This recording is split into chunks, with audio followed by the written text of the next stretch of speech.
everybody. Welcome to Hayesville High School as we just got the rendition of our national anthem here with both bands combined here at Hayesville and Swain County High School. They played together, and it was fantastic, and a good job by all those as they presented our national anthem here tonight. It's cloudy skies. As a matter of fact, we just heard here mentioned in the press box there might be a little bit of lightning in the area, and Coach Rod White pulling on the headset. Coach, as you know, lightning and sports just don't mix, and we hope that doesn't affect the game, but it very well could. Yeah, there's a very strict protocol this day and time, which there should be. And, yes. And sometimes, as a coach, it gets on your nerves real bad that there is a protocol, but you understand it. And, there's a waiting period if the officials determine it. And I'm glad it's in the officials' hands, to be honest. And you would never heard me say that several years ago. I didn't want much of anything in the officials' hands. But it is. It's a good safety protocol, and it needs to be in place, and I'm glad it is.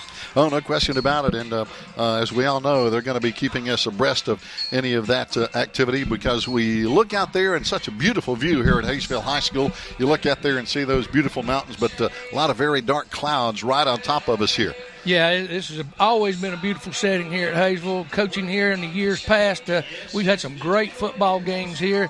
Now that they have this turf, we can't have any more of those rain games. And if anybody in Swain County or over here in Hayesville remembers some of the games we played here in the rain, I'm telling you, I don't know what it was about the rain that made them, but most of the time it was times when we matched up pretty good, and it was very interesting, the outcomes of some of those football games. Oh, no question. We've seen a lot of slipping and sliding here back when it was real grass here at Hayesville High School, and we've seen some real downpours at times as well. Coming into the game here tonight, of course, Coach, it's our first conference game for both teams. Both teams hungry for a win. Our Maroon Devils coming in 1-3. The Hayesville Yellow Jackets 1-4. And again, looking for a conference win to get what a lot of coaches like to say sometimes is a new season underway. The non-conference games for the most part behind us, and trying to get a W in the win column, and these are the ones that count, really. Yeah, I don't want to use the word desperate too much, but both of these teams are reaching a point now with the outcomes of their previous games and the struggles that they've had and the pitfalls that they've had to overcome, that there is a sense of desperation filling in for both teams, and I'm sure their coaching staff, their communities, the schools themselves, they're just hungry for wins and for good things to happen to them, and this is one of them nights where there's going to be a winner here, and somebody's going to go home happy, and somebody's going to be very upset. No question, as you know, and the Hayesville players and coaches, and of course our players and coaches know, anytime when you step on the field in a Smoky Mountain Conference game, you better bring your A game, because the Smoky Mountain Conference, as we have believed for many years, is still the best 1A conference in the state, and with the state championships we have on the wall for so many of our conference members, that kind of backs that up. So these kids know you got to bring your A game. Yeah, it's not only the state championships, it's the playoff wins against some of these other conferences, and you will see them come and go in different parts of the state. And there's times when ours are maybe not up to that top standard of one or two teams out of other conferences. But year in and year out, and it's recognized throughout the state. You won't get a lot of them to admit it, but when you get around coaches, and there's many coaching clinics over the years that we attended, and from different people who were involved in athletics, they know. I mean, they're not going to say it out loud, but they know. They understand that if you step into the Smoky Mountain Conference, or you're playing a Smoky Mountain Conference team, even if we show up at your place, I don't know, some of our biggest wins over the years were when we were on the road and maybe not expected to win, and good things would happen for us, and we'd end up pulling out wins, and people remember those things. I mean, you run into people in communities from Maiden, Newton, Conno, places like that, Clayton, North Carolina, and they understand what's happening. And we look out on the field, we see our captains. One of those captains not suiting up tonight, of course, Seth Parker. He's, of course, in street clothes, wearing number 84 as he's coming onto the field. And obviously he might not be back to play this year. We hope he does. I understand he might have got some better news this week regarding his injury. We hope he gets back as soon as he can, and, of course, we hope he's healthy. Another guy we saw in the warm-ups, Coach, that is not going to play tonight, number 59, Jacob Langston, in warm-ups. He had a boot on, so he's not going to be playing tonight either. So, obviously, you're going to miss kids like this who bring a lot to the table. Yeah, it's heartbreaking, and it's hard for me to talk about because it's something that it can't be avoided. It's going to happen. You just hope it happens in such a way that players can come back, but there's not a whole lot that can be done about it. And as bad as a lot of people would like to take contact out of football, it ain't happening, brother. There's going to be people out there after you, and you're going to be after folks, and there's going to be some injuries. There's just no way around it. Oh, no question about it. Right now, let's go and see what Coach Neil Blankenship has to say as he had a chance to talk some football with our Haley Cassiati. And here's Coach Neil Blankenship talking Maroon Devil football with Haley. This is Haley Cassiati here with the Maroon Devils Network, and we're here with Coach B to ask him a couple questions about the game. So, Coach, you and your team didn't play last week. Did you spend time resting and refocusing for the start of a conference play this week? I wouldn't say resting. We had a pretty physical week last week. We tried to work on ourselves, didn't work on anybody we were going to play, worked on ourselves, the mistakes we've been making throughout the year that we needed to fix, and try to find some more players to give us some more depth in some areas that we needed.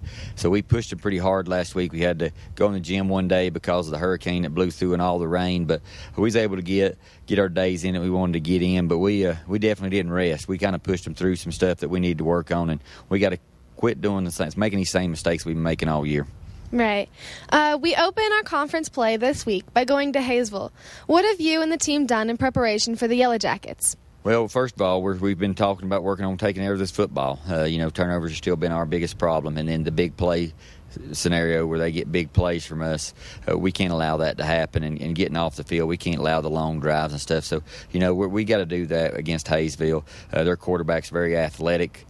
He scrambles a lot, and, if something's not there, last week against Mountain Heritage, he probably got 4 first downs by just scrambling around on them, and, it wasn't design stuff. They took away the pass, and he came out of there. So his most dangerous weapon is his feet, where he takes off and runs with it. So Hayesville's got a lot of sets, and we have to work on that and taking care of matching up their sets to what type of offense they're going to run. Defensively, they're going to run a 4 or 5 or 6 front. They're going to throw a lot of different fronts at us. So our linemen have to use their rules and stuff and go through what their scenarios and stuff. But, mainly been about us and us being more consistent and us giving more constant, better effort. Right. What are some keys or things we need to do this week against Hayesville? Well, number one, take care of the football. We got to take care of the football, and we got to be able to drive the football, and we got to work on our passing game. And since Seth's been out, we've got to have some other receivers step up. Briar Johnson's made some great plays for us, but we got to get some other people stepping up, getting Zeke Bradley involved, and getting him to football some, and so it opens some things up. And then running game wise, our running game has to get better. If we're going to be successful, our running game's got to be better. Defensively, we got to get off blocks and tackle better, and and get some 3 and outs so we win some field position battle. Early on against Franklin, we won the field position battle, and when things got away from us, they won the field position battle. So we have to make sure we win that battle against them. All right. Well, good luck, Coach B. And this is Haley Cassiati signing off. Thanks a lot, Haley and Coach Neil Blankenship. We're ready to kick it off here, and tonight we're going to be audio only, no video live tonight from Hayesville High School per their requirements. And kicking off is going to be Jesse Stewart for the Hayesville Yellow Jackets, and we've got a whistle already. We got some people offside, Coach, so we're going to come back with that false start and kick it all over again to our guys who can now move up just a little bit. Yeah, got a little anxious there on to cover it, and this is one of the things that these are the types of small things that I hope that we can take advantage of as a team and make them pay off for us down the road as we look back there at Sane returning deep. We know how dangerous he can be. He is, and by the way, he was the Farley Insurance Player of the Week as Michael Watson presented him with the award. Of course, we were off last week, but the week before he was named the Farley Insurance Player of the Week. We'll tell you more about Michael here in a little bit as, again, Jesse Parker is getting ready to kick it off, or Jesse Stewart, I'm sorry, number 21 for the Hayesville Yellow Jackets. He gets a running start, kicks it high but very short. Going to be taken by an up back, and he slides down at the 43, and that's going to be number 15, and that's Sam Everhart. a sophomore. So very good field position, Coach. Yeah, smart move by the sophomore there, not trying to do anything extra, not trying to make a big deal out of it. He came up, made the catch, got to the ground right there, and got us in good field position. Very intelligent move. Great move. And protected the football because so many times guys want to pick it up and run. Yeah, and he did a very smart thing. And you don't see many sophomores with that kind of poise about them, and very good move.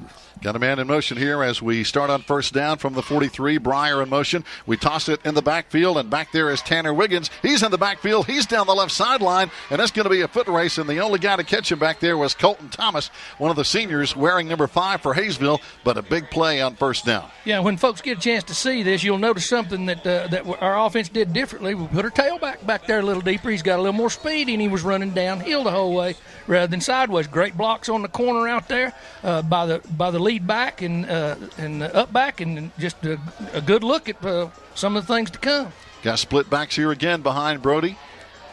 Wide receivers here. Left and right. Hand off over the right side, Coach. And again, nothing fancy, but good timing and a good carry by 33, Ian Brooks. Just a perfect veer block right there. Ian breaks to level 2 so quick that he has to be tackled by the secondary, and that's what you're looking for out of a dive back versus these fronts that they're going to see.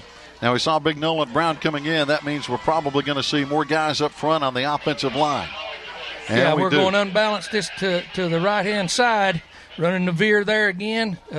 Brooks trying to make a cut right in there, just a little bit short. They stacked us up in there a little bit. They clogged the hole up pretty good, and they're going to say it's enough for a first down, Coach. Just barely got the first down yardage at about the 13-yard line. First down and 10 now for the Maroon Devils. Yeah, and this situation right here where you're not necessarily trying to get it all at one time, and the formation is seeing. I think we're going back to the weak side this time. Throw it up. Wide open in the end zone. There's an easy pitch and catch over there, and that's big Zeke Bradley. When you're 6'6", it's hard to miss him. Yeah, they left him all alone. He ran right by the corner, and the corner didn't see anything. He just literally ran right by him, straight up the field for a dump pass. We used to call it back in the day, and that's what it looks like. Down the field we went and scored. Good pitch and catch. And again, Zeke wide open there in the end zone. A 13-yard touchdown. And now coming on for the point after touchdown, Breyer holding and booting it through is going to be Holden Petty. And it's up and good. So with 10:44 to play in the first quarter, we're going to get some of our commercials made up here. We'll be back in 1 minute. Keep it right here on the Maroon Devils Network.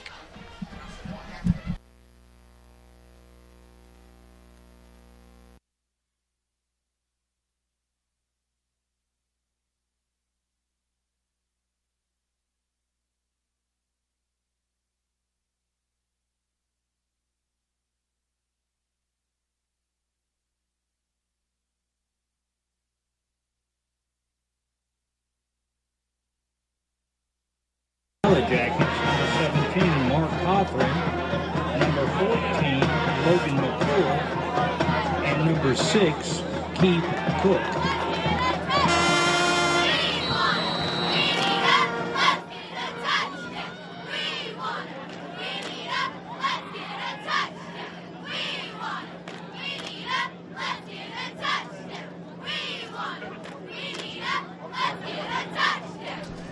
Fans, welcome back here on a cloudy Friday night. Here we go. The Maroon Devils with an early lead and kicking it off, taking it at the 6-yard line. The Yellow Jackets straight back up the gut. Now they veer off to the left side. Nice return out across the 23, where the Yellow Jackets will now take over first down and 10. And, Coach, this week, not all good news for the Yellow Jackets as their junior quarterback, Alan Gills, transferred just down the road to Towns County. So they're going to be starting a new quarterback, and he is a junior, Dwayne Cook, wearing number 7 tonight.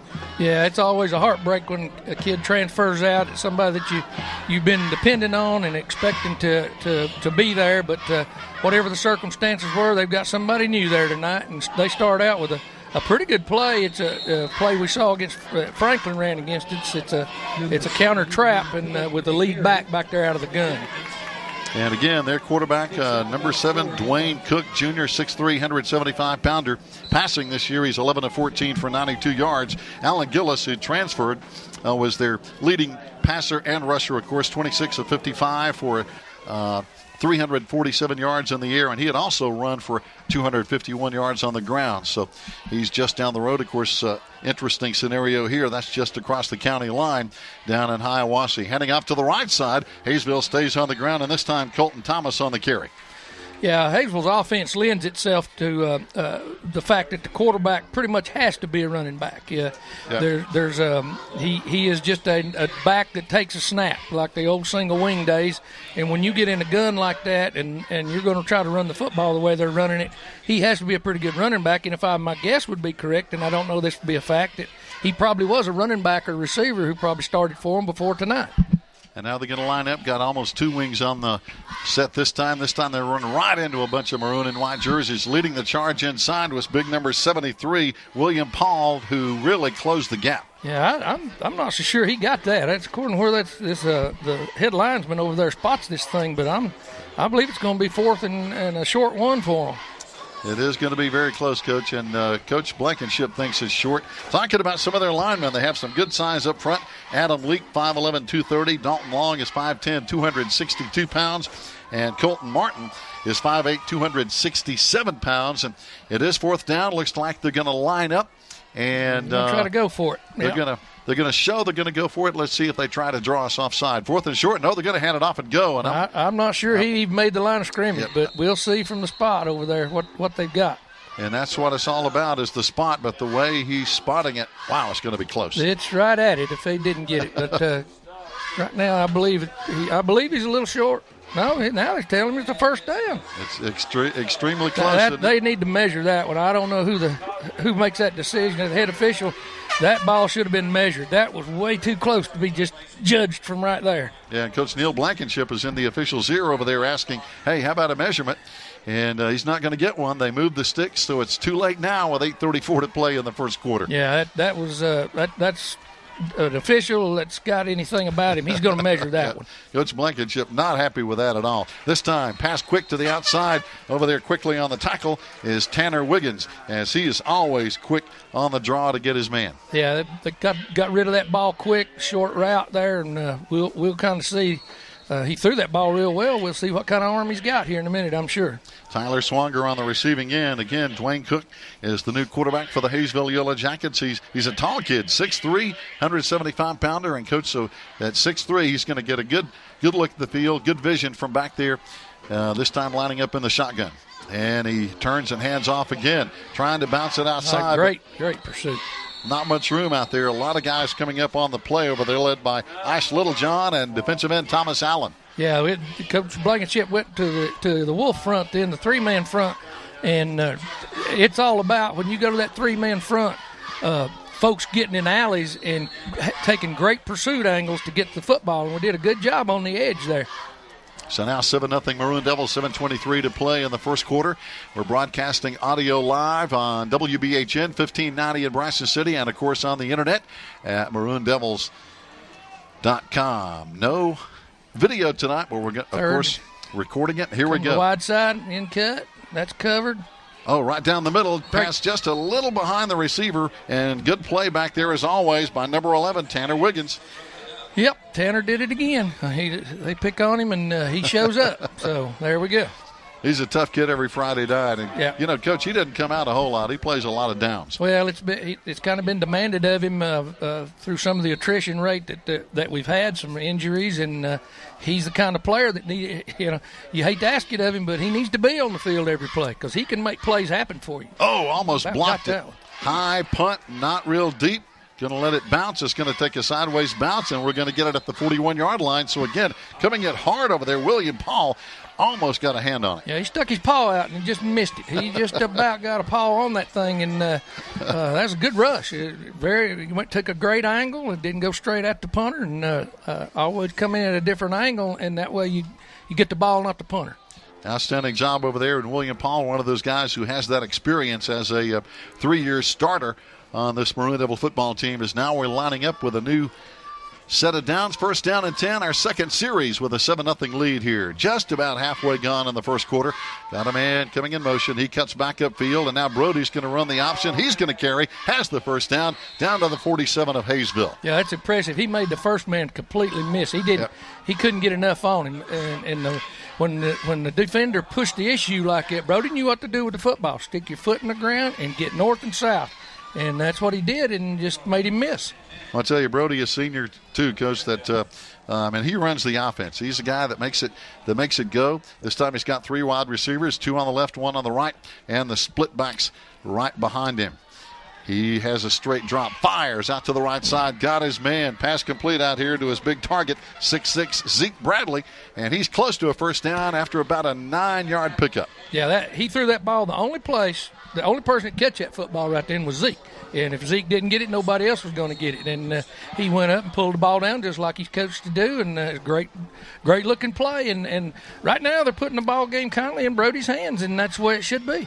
He's running the show. Second down and short now. Again, split backs right behind him. He's going to hand off to the first man through. No, he keeps it. Good fake, but Brody gets the first down. Good fake over there as he started to hand off to Bryce, but hung on to the ball. Yeah, that was the follow play right there. That was he had to cut it up a little bit earlier than what he wanted to, but what he saw right there told him to follow that fullback up in that hole. Don't worry about carrying it on to the line outside down the line of scrimmage, but follow the fullback, go right behind him. And Bryce Stain is in there in the backfield. Right beside him over there is going to be Ian Brooks, a sophomore and a freshman behind senior Brody Bowman.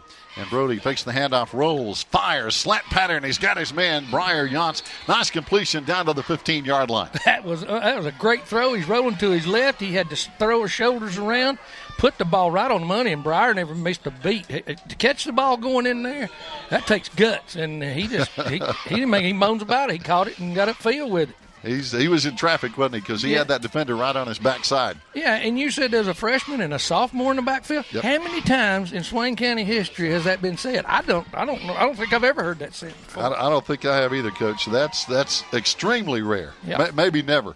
Here comes the freshman. He gets the pitch. He runs to the right side, got some room, and he's in the end zone. That is the freshman, number 22, Bryce Sane, and it's a 13-0 Maroon Devil lead. Yeah, and what Coach Marr did right there was very smart.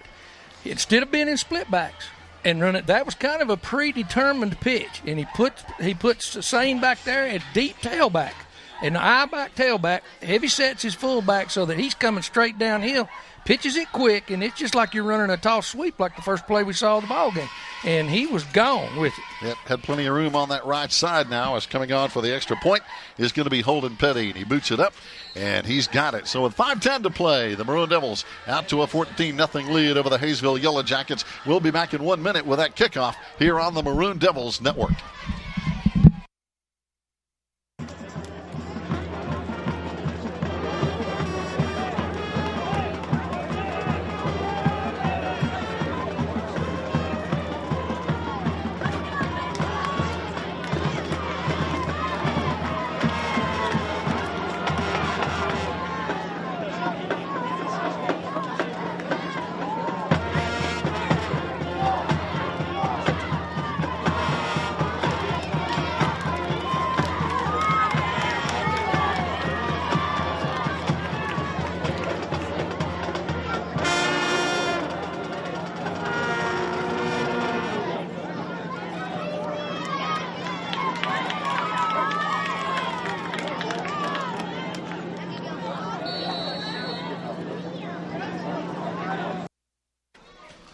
Fans, welcome back. Holden Petty kicks it high, and it's going to be taken down at the 13-yard line. The Yellow Jackets on the return, back out across the 20, 25, out near the 30-yard line. Nice return. A lot of bodies gang up at the 30-yard line, and that's where the Yellow Jackets will take over with a first down and 10. Exactly 5 minutes to play here in the first quarter from Hayesville. And, Coach, coming up next week, going to be at home with Cherokee on Hall of Fame night.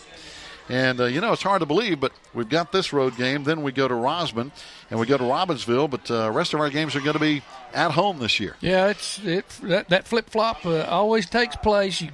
In this league, in this part of the country, you set it up. 1 year you're going to be on the road more than you're at home, but the next year it's coming back around that you'll have more home games.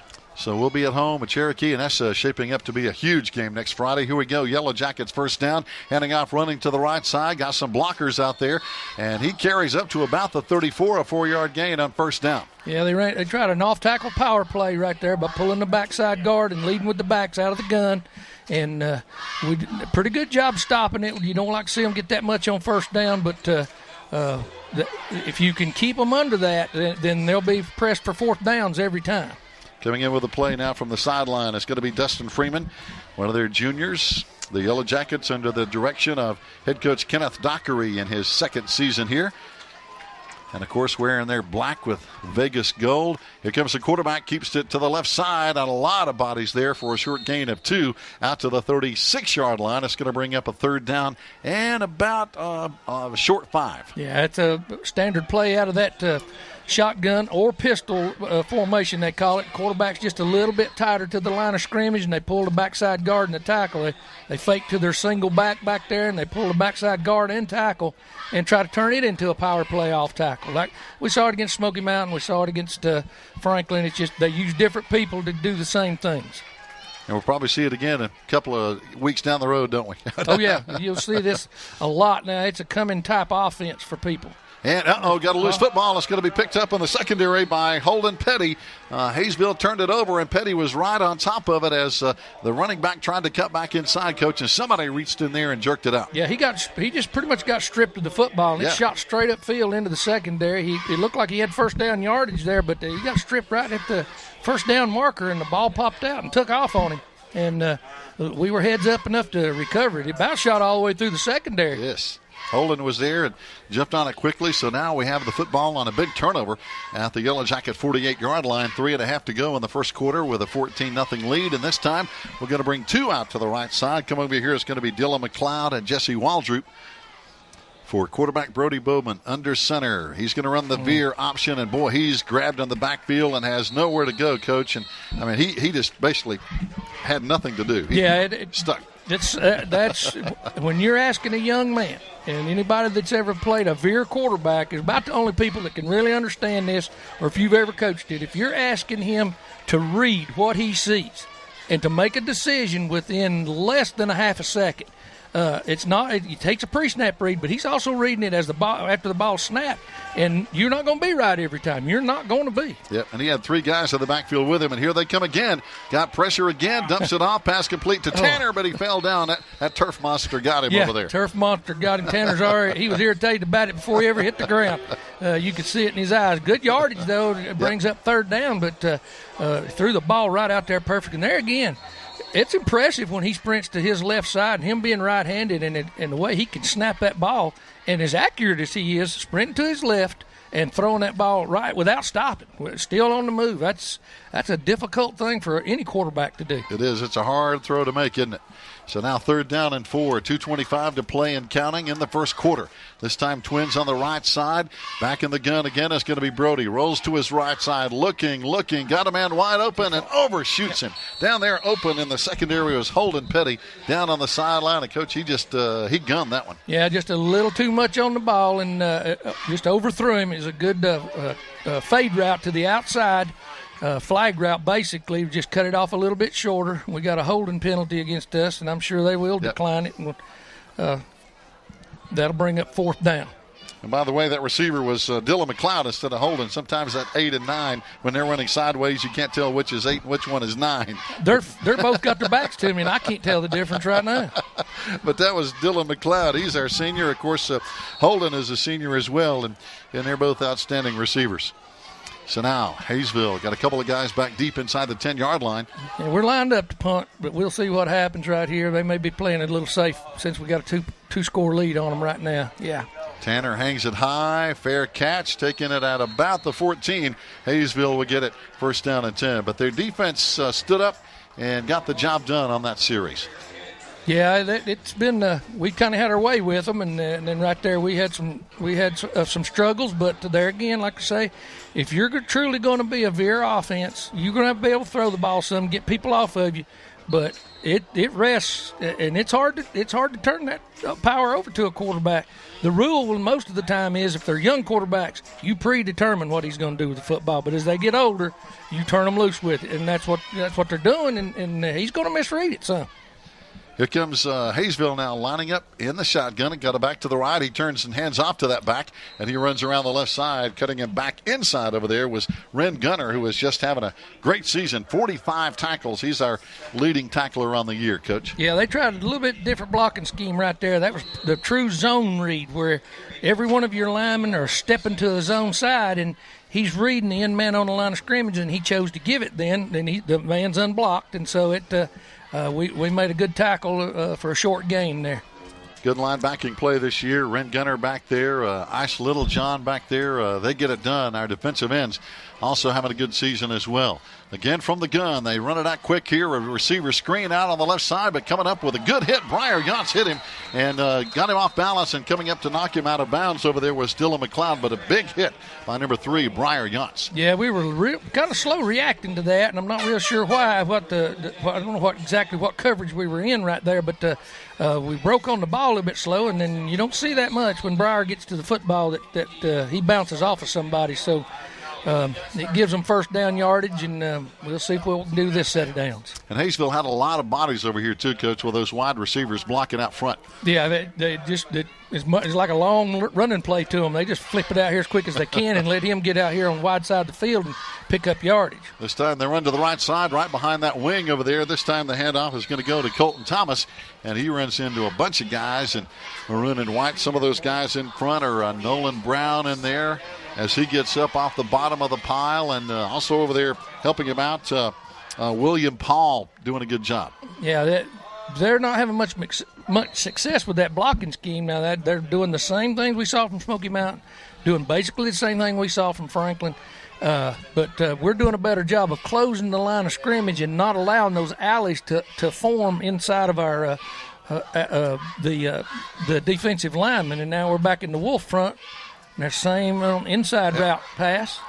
And there again, he breaks to the corner and picks up first down. First down out to the 40-yard line. And, Coach, again, they had 3 wide receivers over there, so they had some blocking potential. Yeah, that's like I say, it's a run and play, a screen basically is what that is. And they're using, when they put trips out there, one of those receivers is always going to hang back. Now, the danger of that is he may be picking up first downs, but in a minute those guys are going to run by the people they've been blocking and get upfield, and that's what causes you to get to the ball late on plays like that right there is the fear of them throwing it up deep. Because if you bite on that thing too quick, the coaches will see it from up top, and they'll pump fake that short screen and hang it up deep, and it's 6. And they'll burn you. First down and 10 now. Could be the final play of the first quarter. 27 seconds to play. This time got twins on each side. And the quarterback is going to run to the left side. A lot of people after him as he spins in out across the 40-yard line. As Ren Gunner comes up on the hit. Also helping him out, Logan Loftus, who has had a great season over there. And again, that's number 9, Dylan McLeod. And, Coach, I believe that's going to be the final play of the first quarter as we're going to wait here while the clock runs down. 14-zip. We'll be back with the second quarter after this 1-minute break here on the Maroon Devils Network.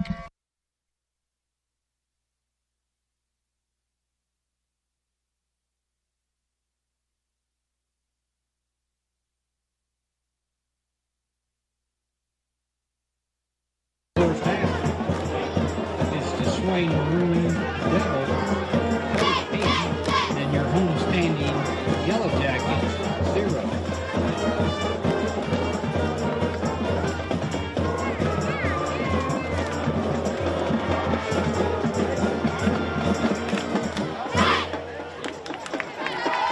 I want to remind everybody of the 50 drawing going on tonight.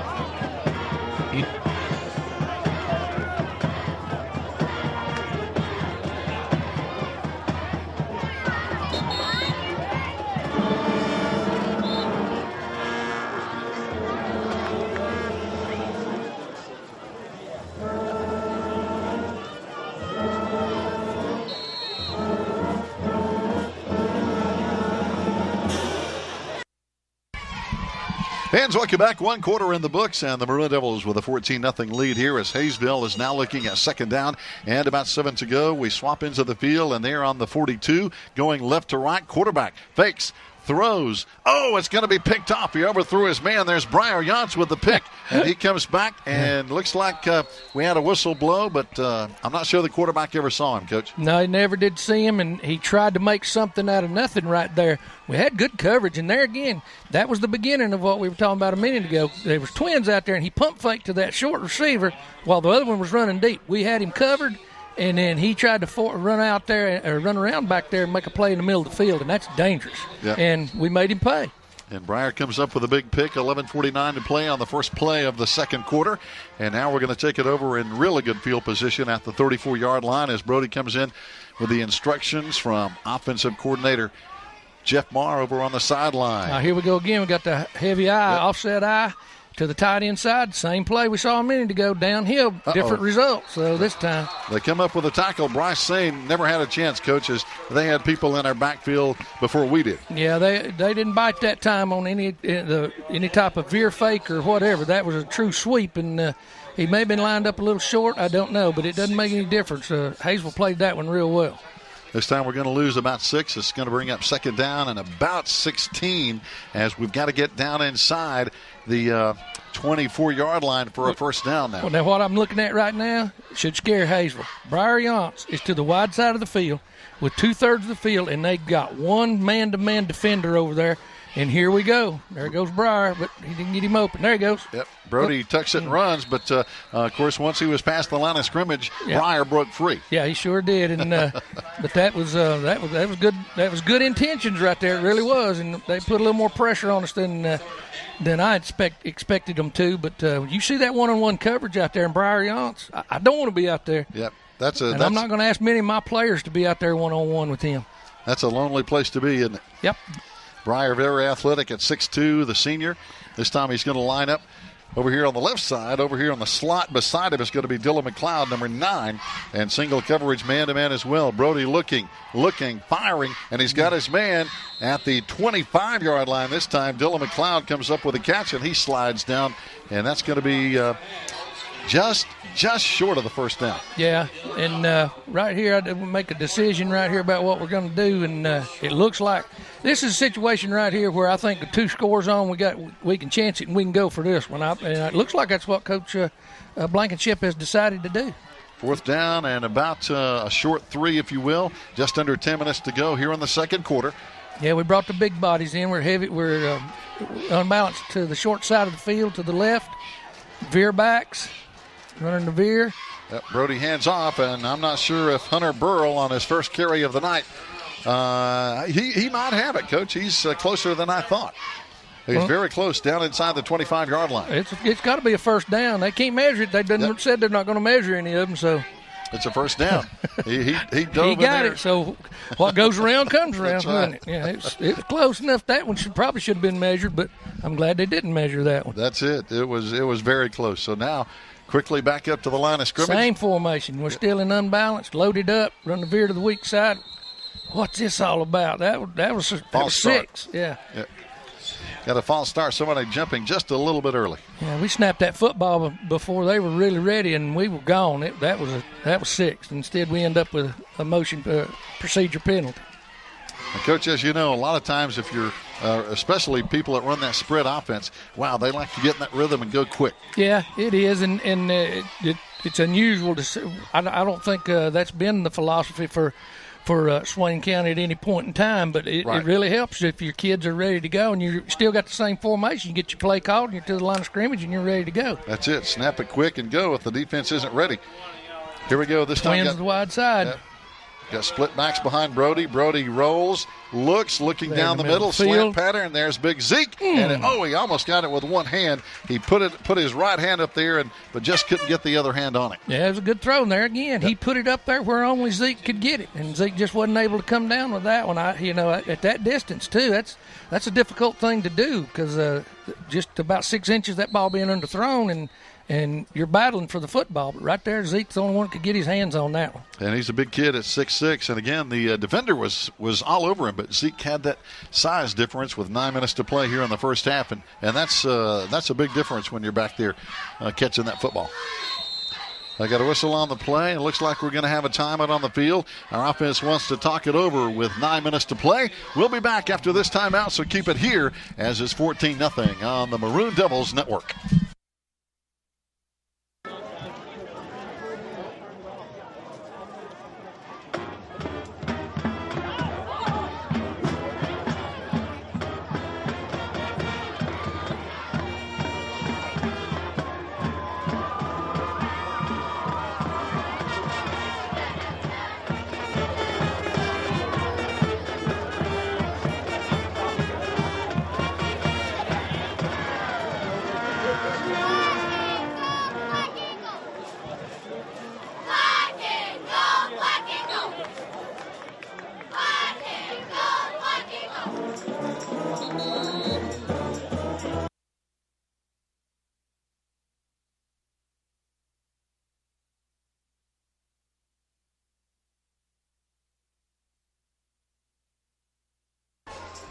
Fans, welcome back. Brody Bowman back to throw, looking in the end zone. Briar Yance is there. Ball thrown to his outside shoulder, though, and the defender with good coverage down there in the corner of the end zone, Coach. Yeah, it looked like that both of them were a little bit confused about which way Briar was going to turn. Briar turned to the inside, and he threw the ball over his outside shoulder into the end zone, and Briar couldn't get turned in time, and he overthrew him. So, but this is great. I'm glad to see us airing it out this much. We need to do this just to get people off of us. That's we it. really do, and they're trying to find their personality. That we've struggled for a personality all year long, and we have. Coach Blankenship knows that. He's not new to this game. Here we go. Split backs again. 3 wide. Got a man moving. No flag, though. Brody, plenty of time in the backfield, firing down the middle, right into double coverage, and Hayesville with the at the 20-yard line. And again, double coverage. Our receiver down there was Dylan McLeod, but a lot of black jerseys around. Yeah, I know that right there. As any quarterback, there he was wishing he had that ball in, because he knew his middle in coverage like that. God, it's bad. So now Haygo toss to the tailback. Forward gain, coming up with a good hit over the fence. His body position was great. It's better than I've seen him in the last 2 weeks in averaging that leverage, and he'd there. But later on, he gets a little more mature. He'll bring his whole body rather than trying to make a swoop with that arm. Yep, I think Ian's going to be a good football player. Sophomore, and tackles this year. Well, he's had to. The type of defense we run in that position right there. Here he comes to help out Uncle over here as Dylan McLaren, but coming up over there again, Ian Brooks and Renner and William Paul and the boys. Yeah, the position that Ian's in time as he ages and he learns more and more. The place that you run the entire off of, when we first started fooling with this defense back several years ago, it became the apex because we learned from the players what they could see and what they could do from that position. And so we started formulating a whole lot of things off of that position. We've had to play there. And now he flips over to the right side, kind of almost like a roving bandit linebacker, if you will, tossing it out to the left side. They've got it complete, got a couple of blockers, but again, good pursuit over there, and not much on that particular play for the Yellow Jackets. The same play they ran down here for the big gains, the quick screen pass out there to the inside receiver. That time Ian came up, put pressure on him, made him make a cut back there with the ball, and different result. Great pursuit that time. Entirely different outcome from what we've been seeing. Played very well. Now coming on to punt is going to be Devin Boykin, one of their seniors for the Yellow Jackets. 7 seniors on this team, 15 juniors, 9 sophomores. Our Maroon Devils with 19 seniors, and we have a timeout on the play. Coach Blankenship not happy right now with what he's seeing on his punt return team, Coach, and we'll keep it right here while he figures that out with 6:43 to play. But I could tell when he came out on the field, something is not to his liking. Yeah, there was something personnel-wise that wasn't exactly right because they were pretty. He and Coach Brooks over there were pretty irate about what they were seeing, and generally you can tell by body language from the coaches if a player has not done or is not doing exactly what they asked them to do on these special teams. Yeah, you never did that, did you? Oh, Lord. I had more nightmares about special teams than probably any coach that's ever lived. And I worried about it more than, I don't know. It was a nemesis from preseason. Once on the first day, as part of our conditioning drill, that it could go down the field and make a play on somebody that you punted the foot. And that started back with Coach Dietz, and punt and cover for sometimes an hour to understand how important that type of thing is. Well, as you know, control the outcome of part of the game, and nobody ever, unless you are a coach, that well, that was the biggest problem. Going to go for it, and they call it time for anything bad happened to them. Break down the line this time. 6:40 Maroon Devils Network.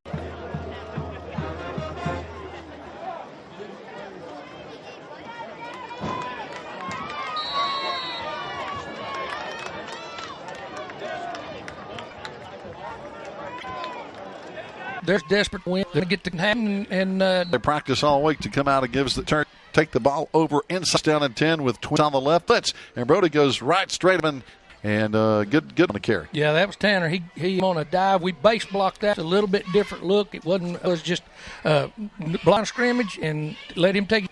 Here we go, split backs again. Switching over here to the right side. And Brody's going to Ian, and Ian is down 5-yard line. A sophomore. Now that looks more like getting to the line of scrimmage, caring about what's there. He fast he can, and it's what he did. Down a goal to go, or first down and goal, 3-yard line. This time got under the right side. And is the ball loose is the question. This looks like Brody got back on it. And there was a little bit of a back. He's got the ball in the belly and making a decision where it didn't get meshed as good as what they're scrimmaging. And in short, when yardage like this, that happens a lot. Defenders penetrate, and if you let them penetrate too much, that happens. Second down and 4. Hands off again, but again, Hayesville got a yard, maybe yard and a half side, but Hayesville coming in with a pretty good stop. Yeah, and this is the bring the third down situation, and we got 2 downs to make it. You don't like to stop that quick at the line of scrimmage. On not everybody blocked up there the way. Brown coming in, got some extra beef up front, if you will. Nolan's a big kid, 5 pounds, the son of Robbie Brown. Team inductees we're going to be talking about on Thursday night. Handers Ian running in there, and this time it goes in. Yeah, we went on, brought Brown in. They're using him just as a tight end right situation, and so we just blocked. We just one-on came off the football that time. We're able to move Hayesville, their defensive lineman, back in their line, and Ian gets in the end zone. Holden Petty now coming on. He's 2 for 2 tonight with 4:25 to play before halftime. Under cloudy skies, got the snap down, and it's up, and it's going to be good as well. 21-0. We're going to go to a timeout, and we'll be back in 1 minute here on the Maroon Devils Network.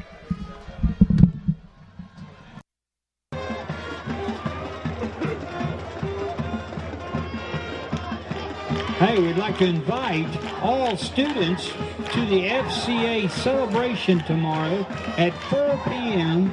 at the Towns County Rec Center. There's going to be free pizza and lots of great activities. Be there. It's at 4 o'clock.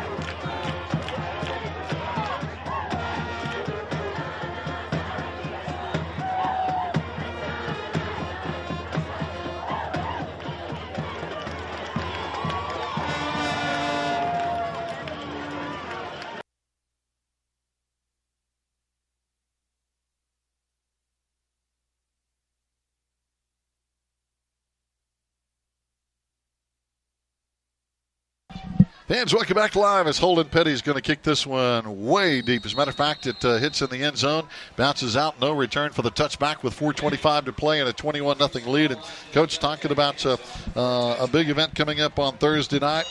We're awfully proud of our inductees into this year's Hall of Fame, and it's hard to believe this will be our 16th year for doing that. One of those guys you know pretty well named Cody White. Yeah, I'm real proud that the committee selected him, and he did a lot for our program, and he's done a lot for our family, and he's just it'd be a great honor to him. He's already expressed just how he felt about it, and he feels real good about it. Here we go, Hayesville with the football, and this time good pursuit over there on the right side. And again, that's Ian Brooks coming up with a really good tackle along with Thomas Allen. And that's going to be basically for, depending on where they spot the ball, Coach, I don't think there's any gain at all. Yeah, I hadn't seen that type of play out of Hayesville in many, many years now, coming back and forth after I got out of the game. But that's the first veer play with a quarterback underneath the center I've seen Hayesville run in a long, long time.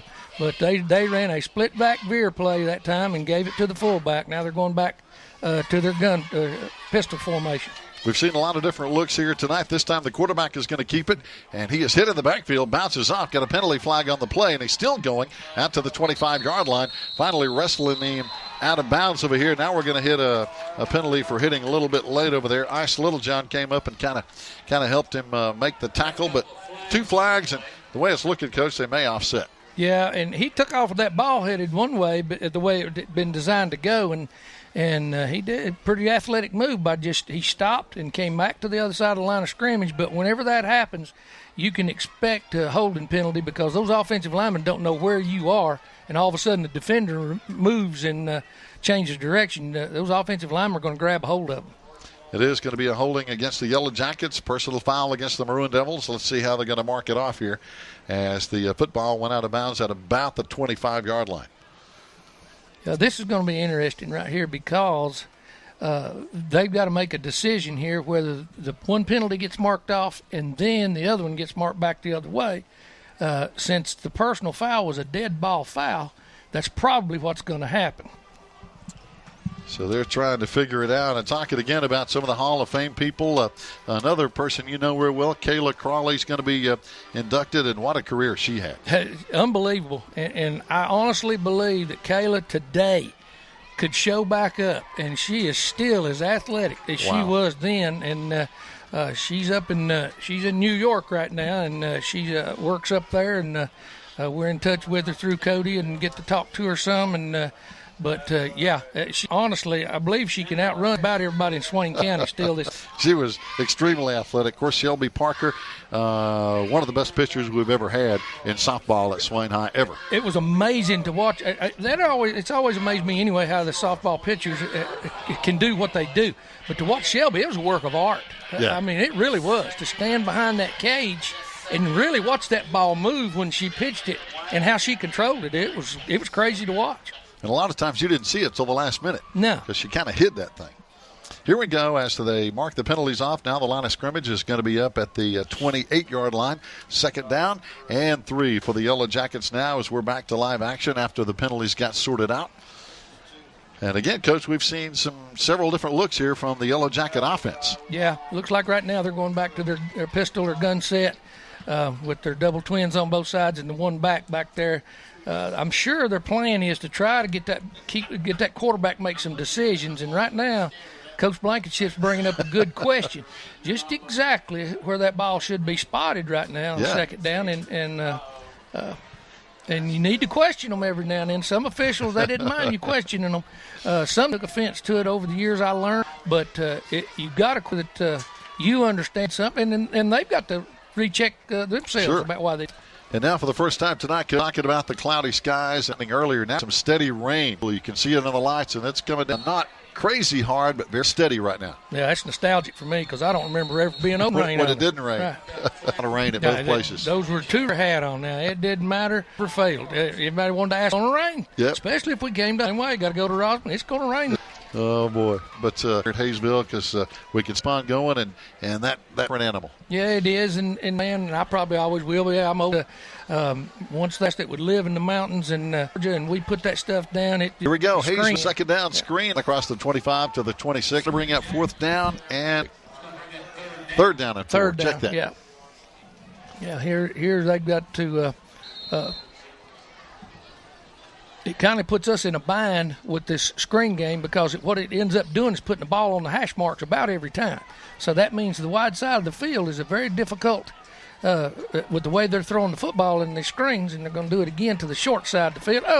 Almost we read that one. Almost a pick by Ash Littlejohn. Yeah, I should have seen enough of that, and that's the position he plays right there is to break on that ball underneath and be that short coverage guy. And he was just looking at quarterback's eyes, and when he saw his eyes flash, he made a break for the ball. He did. Fourth down now. The Yellow Jackets are going to punt this time with 3 minutes to play in the first half.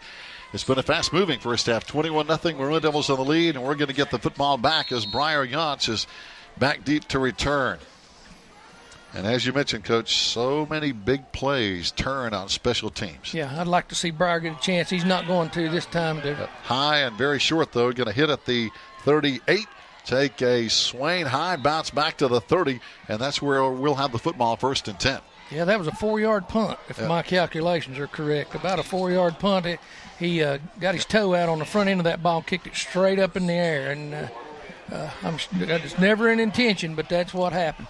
Plenty of hang time on that one. Talking about the other two people we're going to be inducting on Thursday besides Kayla, Shelby, and Cody, Mr. Hiker himself, Steve Claxton, and another fullback / linebacker Robbie Brown. Yeah, I can still beat both of them up.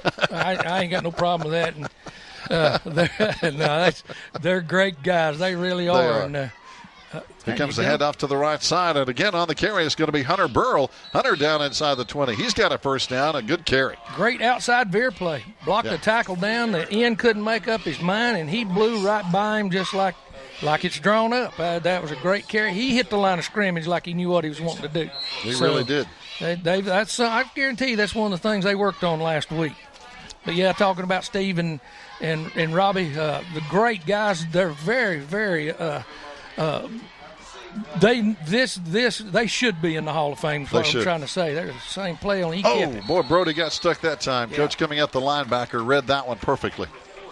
Yeah, he probably misread that one a little bit too because this time the end squatted on him right there and took him, and Hayesville was trying to change up their veer responsibilities right there, and he just misread it. So now second down and still about 10 to go. 2 minutes to play here in the first half. Maroon Devils inside the 20-yard line. In the red zone again. Got to get down inside the 10 for a first down. Handing off is going to be Tanner. Tanner running hard down inside the 10. He's a yard, maybe 2 short of the first down. But I tell you, this kid runs hard. Oh, they're getting deep in it now. That's one thing we've kind of been lacking. And not to say that they weren't running hard before, but I think they've re-emphasized that these running lanes are there. And we're not doing a good enough job of getting in them fast enough or hard enough. And you can see right now it's paying off. It's paying dividends. Third down and a long 2 now. Split backs again. Handoff goes right side all the way in the end zone. Wow, there was a huge on the right side. Veer blocked at that time, and whatever responsibilities that Hayesville, the outside veer is a little different because you leave the last man on the line of scrimmage standing, and he's got to make his mind. And you have to predetermine if you're playing a veer game what his job's going to be. And if he doesn't know, if he's supposed to be looking at 2 people at one time, you may misread it a few times, but you're going to burn him more times. Hunter Burrell easily in play. Petty, our senior. Not long. Yeah. The kick is up at 28 to play. And so 27 at Hayesville High School. And coach, but tonight we've got Cherokee coming up Friday at Swain County Memorial. About Steve and Robbie, probably the last tradition football you could kick it. I mean, I'm talking about the folks in high school and Westby. Robbie playing, he started for senior. He was one of those guys, defense, and talked to him about things about to take a chance, a blitz or something, and he made so many big plays. Not going to be in the end zone again and talking about, I guess the way to say it is maybe. I think most people, Robbie he saw these people on the play, these old mules to look at. The jersey on the line of scrimmage with Thomas Allen turned that play. Little. Yeah, and really was. He was. What else he's done? Born to play the game of football. Well deserved for him. We're on the sideline. Had a little trouble. You were talking about Robbie Brown, and of course, Heath will tell you. Robbie called the plays, a check to, and go to along. And the different things that the role of leadership roles, and that's a leadership. Man, right at the first down tackle over there by Brian Young to a first down. I was impressed by that quarterback. He threw across the field and a great throw, too. And a big Dwayne Cook, their quarterback, and with 45 seconds to. It's not spotted where it's supposed to be. Head linesman over there. They've set the ball down. They've given them a yard. It's supposed to be back at the 20. It's a first down. Boy, they had it marked as a first down, but they got the 29 a yard short. Right now, these officials are about to get into it with each other, I think, because the head lineman over there, he had the right mark. He had the right spot. But this guy over here, who's not the head lineman, is saying, no, they got enough for a first down. But the ball was thrown to the head lineman's side. He's the one that's got the lead spot on it. That's why they call him the head linesman. Exactly. So they give him the first down. And Coach Blankenship is having a discussion with him, and he's right. That should not happen. So now the officials are discussing it among themselves, if you will, down on the field with Coach Blankenship over there on the sideline. And there was some confusion on that because the ball was spotted one spot. The down marker was at another spot. Yeah. Yep. And I don't know. That's I better not say a whole lot because exactly. So I don't want to say any bad words. Yeah, they're trying to figure it out. But, boy, I know that's frustrating as a coach. It is because the explanation you're going to get is not going to be anything that's satisfactory because they will make stuff up. I've known over the years and that they will, and they'll try to revert back to things that and you can't talk them out of it some of the time, but sometimes you can get them to see reason. But for the most part, it gets unreasonable. Here they go. Back of the shotgun again. Back to throw. Dwayne Cook. Route. Here comes a lot of pressure. Fires, and he's got his man, but he dropped it. Had it in his hands, and it would have been about a 4-yard game, but just couldn't hang on. That was their attempt at the deep ball we were talking about. He pump faked the screen again, tried to get this open man down the sidelines on the outside receiver. Wasn't there, and then tried to put it in the football. He really wasn't, and it hit him right in the chest, and he wasn't ready for it. So now bring up a 2nd down and 10, and you were talking Steve Claxton. I got to tell a quick story on Cruz, and they had a left-footed kicker. Comment that, that's really – you don't ever see those. And, of course, Steve said, I was a left-footed kicker. So caught down here at the 40-yard line. Huge play by the Yellow Jackets to throw it down here to Peyton, complete. Yeah, he broke free. He was running wide open. I think we got turned around. We saw something that wasn't quite right. By the time he really broke open. He was T-body and ended up dropping. So a couple of tough breaks for the Yellow Jackets. Had them all in their hands, just couldn't on. And now with 31 seconds before halftime, try it again from the 31-yard line. Third and still 10. And they're going to try to throw it downside. Dwayne Cook rolls to the right side, has pressure from the backside. He's in trouble, fires it this time, and he catches it at the yard line, and that's going to be very close to a first down. Yeah, we didn't get an inside rush on him, and as mobile as he is, you better get to the outside and make him pull up, and he continued to run on to the ball loose and found his man. Dwayne Cook, very agile quarterback. That was Peyton Krager, number 34, up a 4th down and just very short. They may even try to measure this with 23 seconds to play before having the chains on. It's that close. First tonight. Yeah, I'm kind of amazed at measuring this one, but I'm glad something like that. Got to get it right, and bringing the chains all the way across the field, literally from the main side all the way to the Hayesville bench. And let's see how they stretch. Oh, they're going to call it a first down. But it's first down. Yellow Jackets, maybe 3 more plays. Inductees, it's deserving of it, and yes. I'm just glad Cody's smart enough to. He had what you're saying? Yeah, pretty much. We all know this. Call it what it is. Dwayne Cook got a man open again on at the 45-yard line. Hey, I'd say Cody would beat him, so he has to or Shelby. So they. Yeah, and I heard this was at Lenore Ryan, one of the most fit athletes in the entire campus. She still is. I'm something else. She's as athletic. She went crazy and in the fishing hole too long. Here we go. Just a little bit. And down there on the receiving end is feeling pretty bad right now. I know he thinks he should have had it, and it would have been first down. Yeah, they're all back in the middle field to right. They're very dangerous. Yeah. And complete or intercepted. So you got to for your offense, and one of them is. One thing about it, Coach, we've seen both quarterbacks. Both quarterbacks. Yeah, this is a lot of fun to watch. It really. Back in the gun again, kind of a pistol with his back to left. A lot of pressure. Going to get the first down. He's knocked down at the 5, and they blow 3.2 seconds left to play. He just had too much pressure. Yeah, that's a very athletic move. He made 2 of our offensive linemen miss, and we had a good rush on him, and he took that ball and got upfield. So they've got time for one more play here, and I'm pretty sure they're looking towards the end zone here. Ren Gunner and Logan Loftus coming up with a tackle with 3.2 seconds left here before halftime. But and talking about the Hall of Fame, of course, the ceremony is going to be held on Thursday night with the dinner and the recognition. But then all the Hall of Fame inductees will be coming and will be recognized at the game on Friday night. So that's why they call it Hall of Fame game, and they'll be back on Friday. It's going to be wonderful. And again, from me and my family, congratulations to all of them. And it's well-deserved by all of them. It's a great honor. I'm glad that years ago that Swain County, the smart people of Swain County decided that the Hall of Fame was the way to go, and it's a role model for a lot of different programs around the state right now that are coming to check it out. They want to do the same thing. No doubt about it. Now with the final play of the first half, Dwayne Cook back to throw, and he throws it away, but he's hit in the backfield, and it falls incomplete on the final play. It had a lot to do with that. Steve Claxton, who's going into the Hall of Fame, and his superintendent. When it was first being talked about, had a lot of conversations with Robert about it. His concern was always Robert's And when they set their mind up to it every day to get that thing done and get it done the right way, then it really, and over with the inductees and the people that are being selected, basketball or volleyball, but as students at this one. And it's been really impressive of society after when you're selecting people out of the kids, some of the things, and when that happened, I heard about that, and I don't know whose idea it was, but Steve was me. That was probably one of the athletes to put in there. Might not be teams to put in there. Might be community educators. Second is great. Oh, I can tell you a couple right off the Delmar Robinson, and there have been. There's a swarm of them, and people yourself, Gary, who gave to our programs over the years. You've probably at Swain County High School. I know you have. Than anybody in the history, athletic things, but all the other stuff and the things that you've done to promote your high school and the county. I'm gonna brag on you while you're here.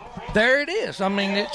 That's the kind of thing that's happening with our Hall of Fame that I hadn't seen happen anywhere else. And I don't know if many other people are doing it, but it's a wonderful, wonderful thing. It is, and Coach, I really appreciate it. Fans, stay tuned. We're at halftime, 27-0.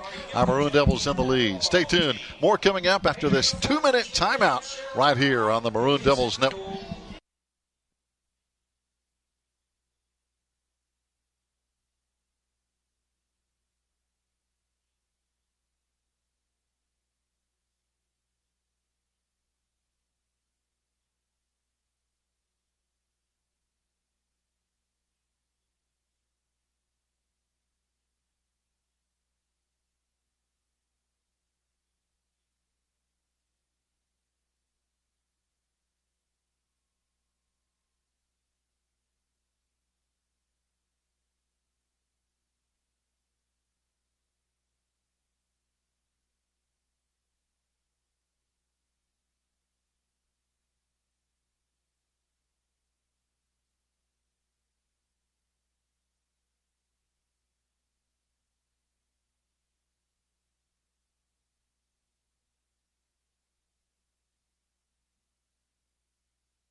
Come back at halftime as we background the Hayesville Yellow Jacket March entertaining here on a rainy Friday night. We've had rain and we've had a lot of 0-0 lead.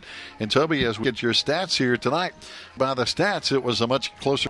Yeah, Hayesville's controlled quite a bit. They've run off, 33 plays to our 28, but they've just not with those plays. It's 3-point. Maroon Devils averaging right at 6-7 yards per. Been the tail of the tape so far. Score pretty quickly, and the Jackets have tried while they were doing it. 4 yards. Tanner Wiggin, 4 rushes and 49 yards. Brody, 3. Bryce Sane, 2. And Hunter Burrell, 3 on a run of his own. Tonight, Toby, I think Jeff Moore, Coach Neil Blanken's established that running game, and with not bad first half. Well, to be honest, looked very good tonight. The Hunter Burrell burst through on that last one down there. So it's been when they've kite and passing-wise, which is one of the things that for the ball to be efficient. 5 of 9, 54 yards and a touchdown. One interception basically was a fourth down play and amounted to a short punt. Once it wasn't one of those that was terribly painful and ended up costing the Maroon Devils. On the receiving end, one of the things I know Coach Jeff Marr and Coach Blankenship specifically in the pregame with that they wanted to get Zeke Bradley involved, and Zeke with 2 catches for 22 yards, including a touchdown. Breyer, a good catch for 17. Tanner Wiggins involved in the passing game, 1 catch for 6, and Dylan for 9. So pretty well out over that. One of the things they talked about is finding a complement to Breyer. They know what they've got in him, and so they've mixed up a little bit with several different people. and that jumps off the page game. Of course, the Yellow Jackets with 2 interception, and the lost Maroon Devils with 1 pick. Turn the tide just a little bit.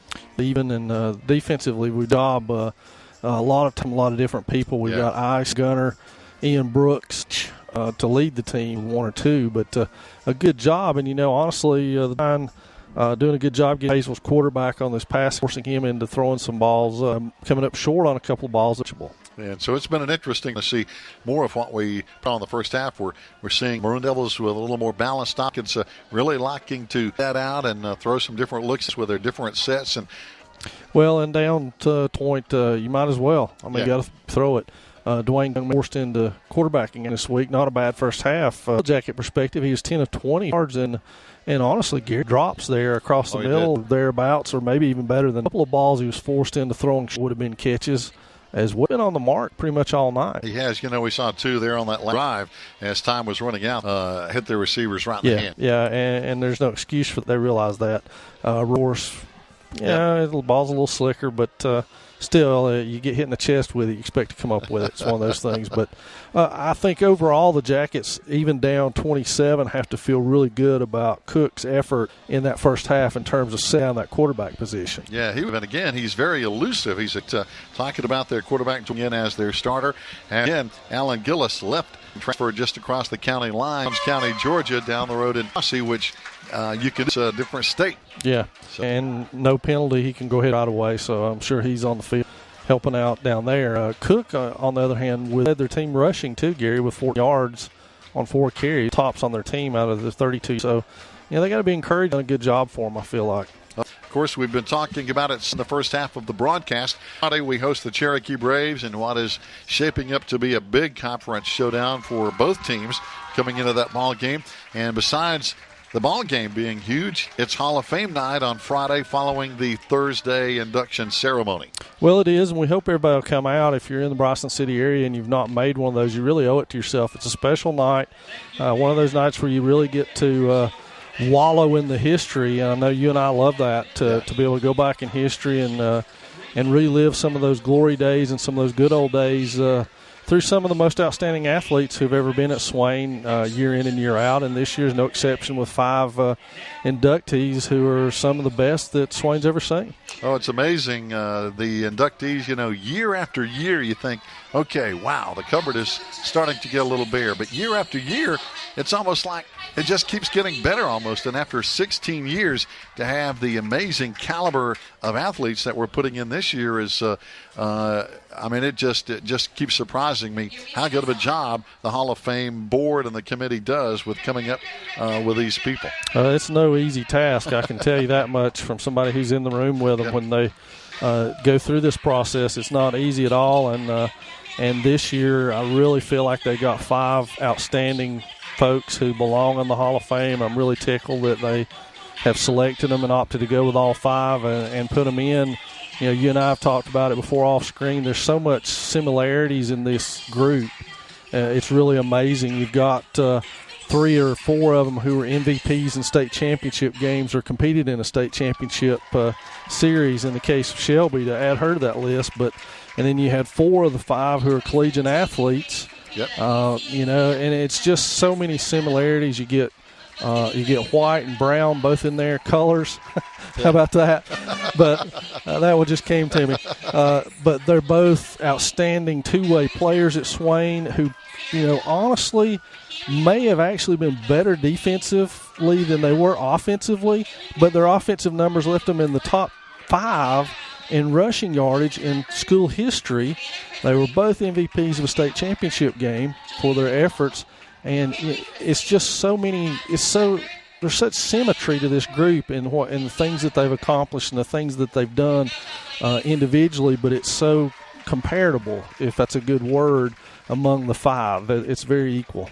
It really is. And talking about Robbie Brown, and I've had this conversation with Heath Schuler when he was coming up as a younger quarterback, and he'll be one of the first people to tell you, Robbie Brown was a guy who was a huge part of his first state championship. And, of course, we know he won 3 in a row as quarterback, but he'll tell you Robbie Brown deserved a lot of credit for that.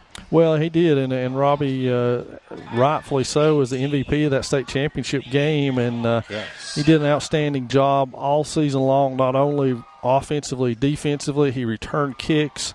He did everything on the field essentially, and in terms of leadership, he was outstanding in regard to leading that team, which, as we know from being around athletics, is vital to the success of any great team. They have to have great leaders, and I think he and Kevin Jones did just an outstanding job of leading that team. But again, that's a symmetry thing that goes through the other 4 candidates as well that are going into this Hall of Fame. You look at Cody, and it's the same. It's almost a direct parallel to Robbie in that year. Cody and his team go undefeated in 2004, Yep. and Cody had a huge part of that and was an outstanding leader on that team as well. You go to 2008, where Kayla Crawley and the Lady Devils win a state championship in volleyball. You can say the same things about Kayla in terms of her leadership on that team and what it meant to that group of seniors who were very strong and very together, and the way she was able to step up her play, a two-way player as well, offensively and defensively. The symmetries are just remarkable when you get to this. We could probably talk about that stuff all night long if you wanted to. I know it. And we're going to talk more about it, of course, on Thursday at the induction ceremony at Swain County High School, and then, of course, on Friday night as well at the game. Right now, we're going to break down the line for a commercial break. We're almost ready to get the second half underway as our Maroon Devils own a 27-0 halftime lead. We'll be back after this 2-minute break here on the Maroon Devils Network.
Fans, welcome back here at Hayesville High School. We've had some rain. It's a very warm, mild night now as the teams and the officials are coming back onto the field. And just to preview what's ahead for the Maroon Devils, we've talked about next week's huge game. If we can hang on and have a good, solid second half here and come up with a win. And Cherokee is on an easy road right now with the Carolina Gladiators out of Asheville. Cherokee is going to be coming in undefeated. And, of course, we're going to be coming in undefeated in conference play.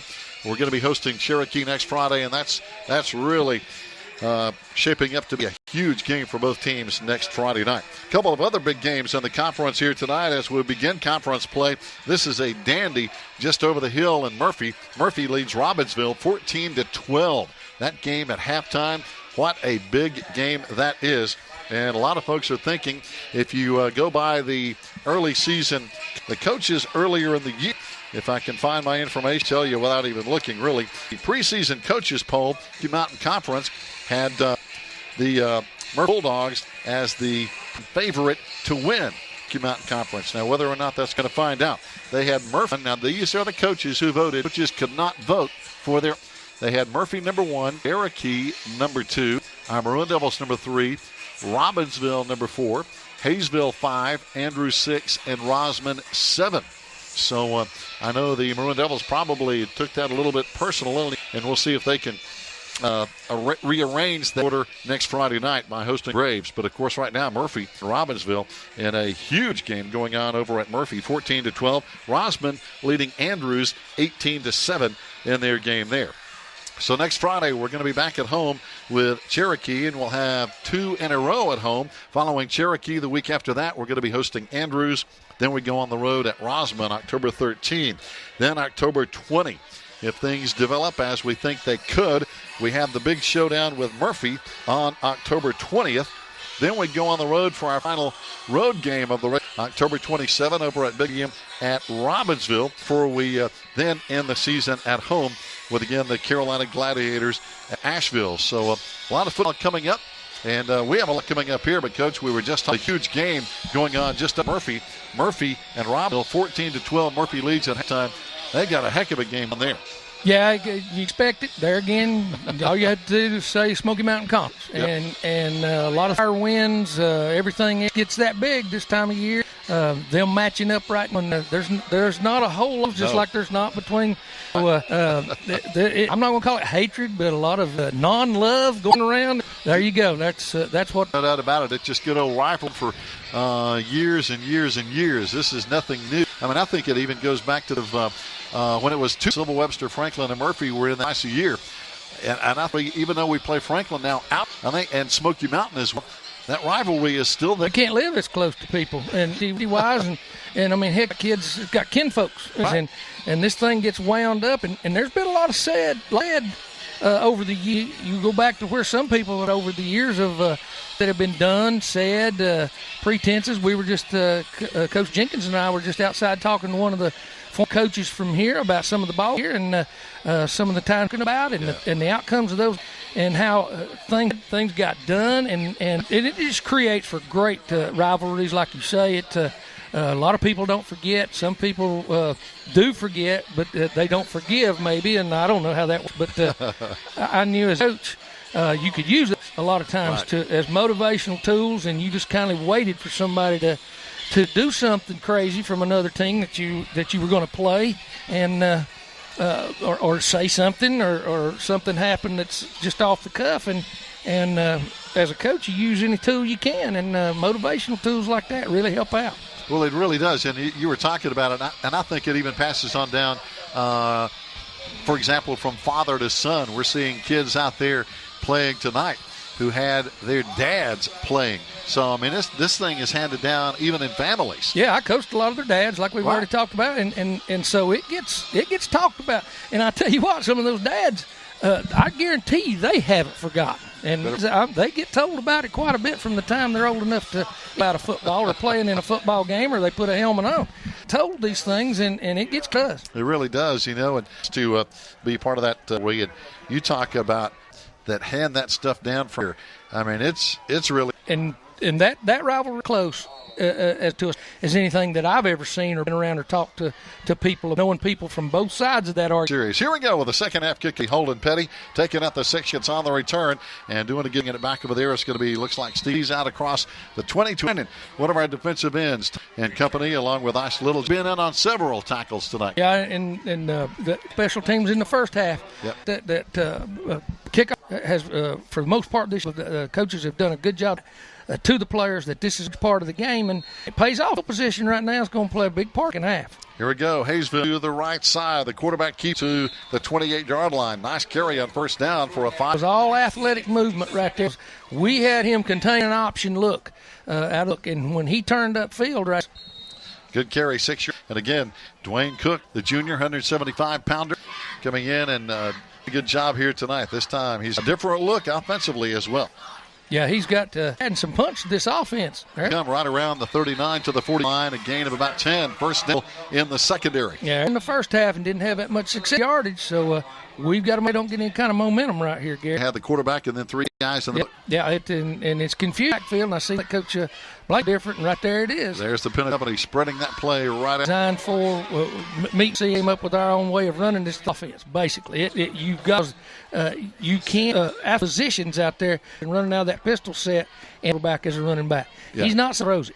He has and you can't do finally. This time, one man wide. Everybody close, and we got people.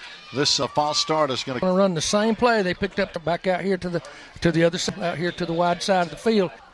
So now the rain has pretty been doesn't seem like kind of bad shape. So we're ready to go for record-wise. Yeah, we missed out here what the responsibility going to be now to the lead and looking at their roster right here at Dwayne Cook.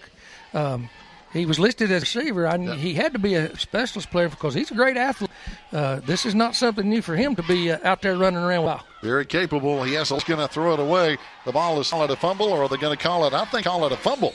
It looked like a complete pass. He threw his marker a fumble because that marker didn't otherwise, but an incomplete pass before he ever was. So. Looks like they're going to rule it.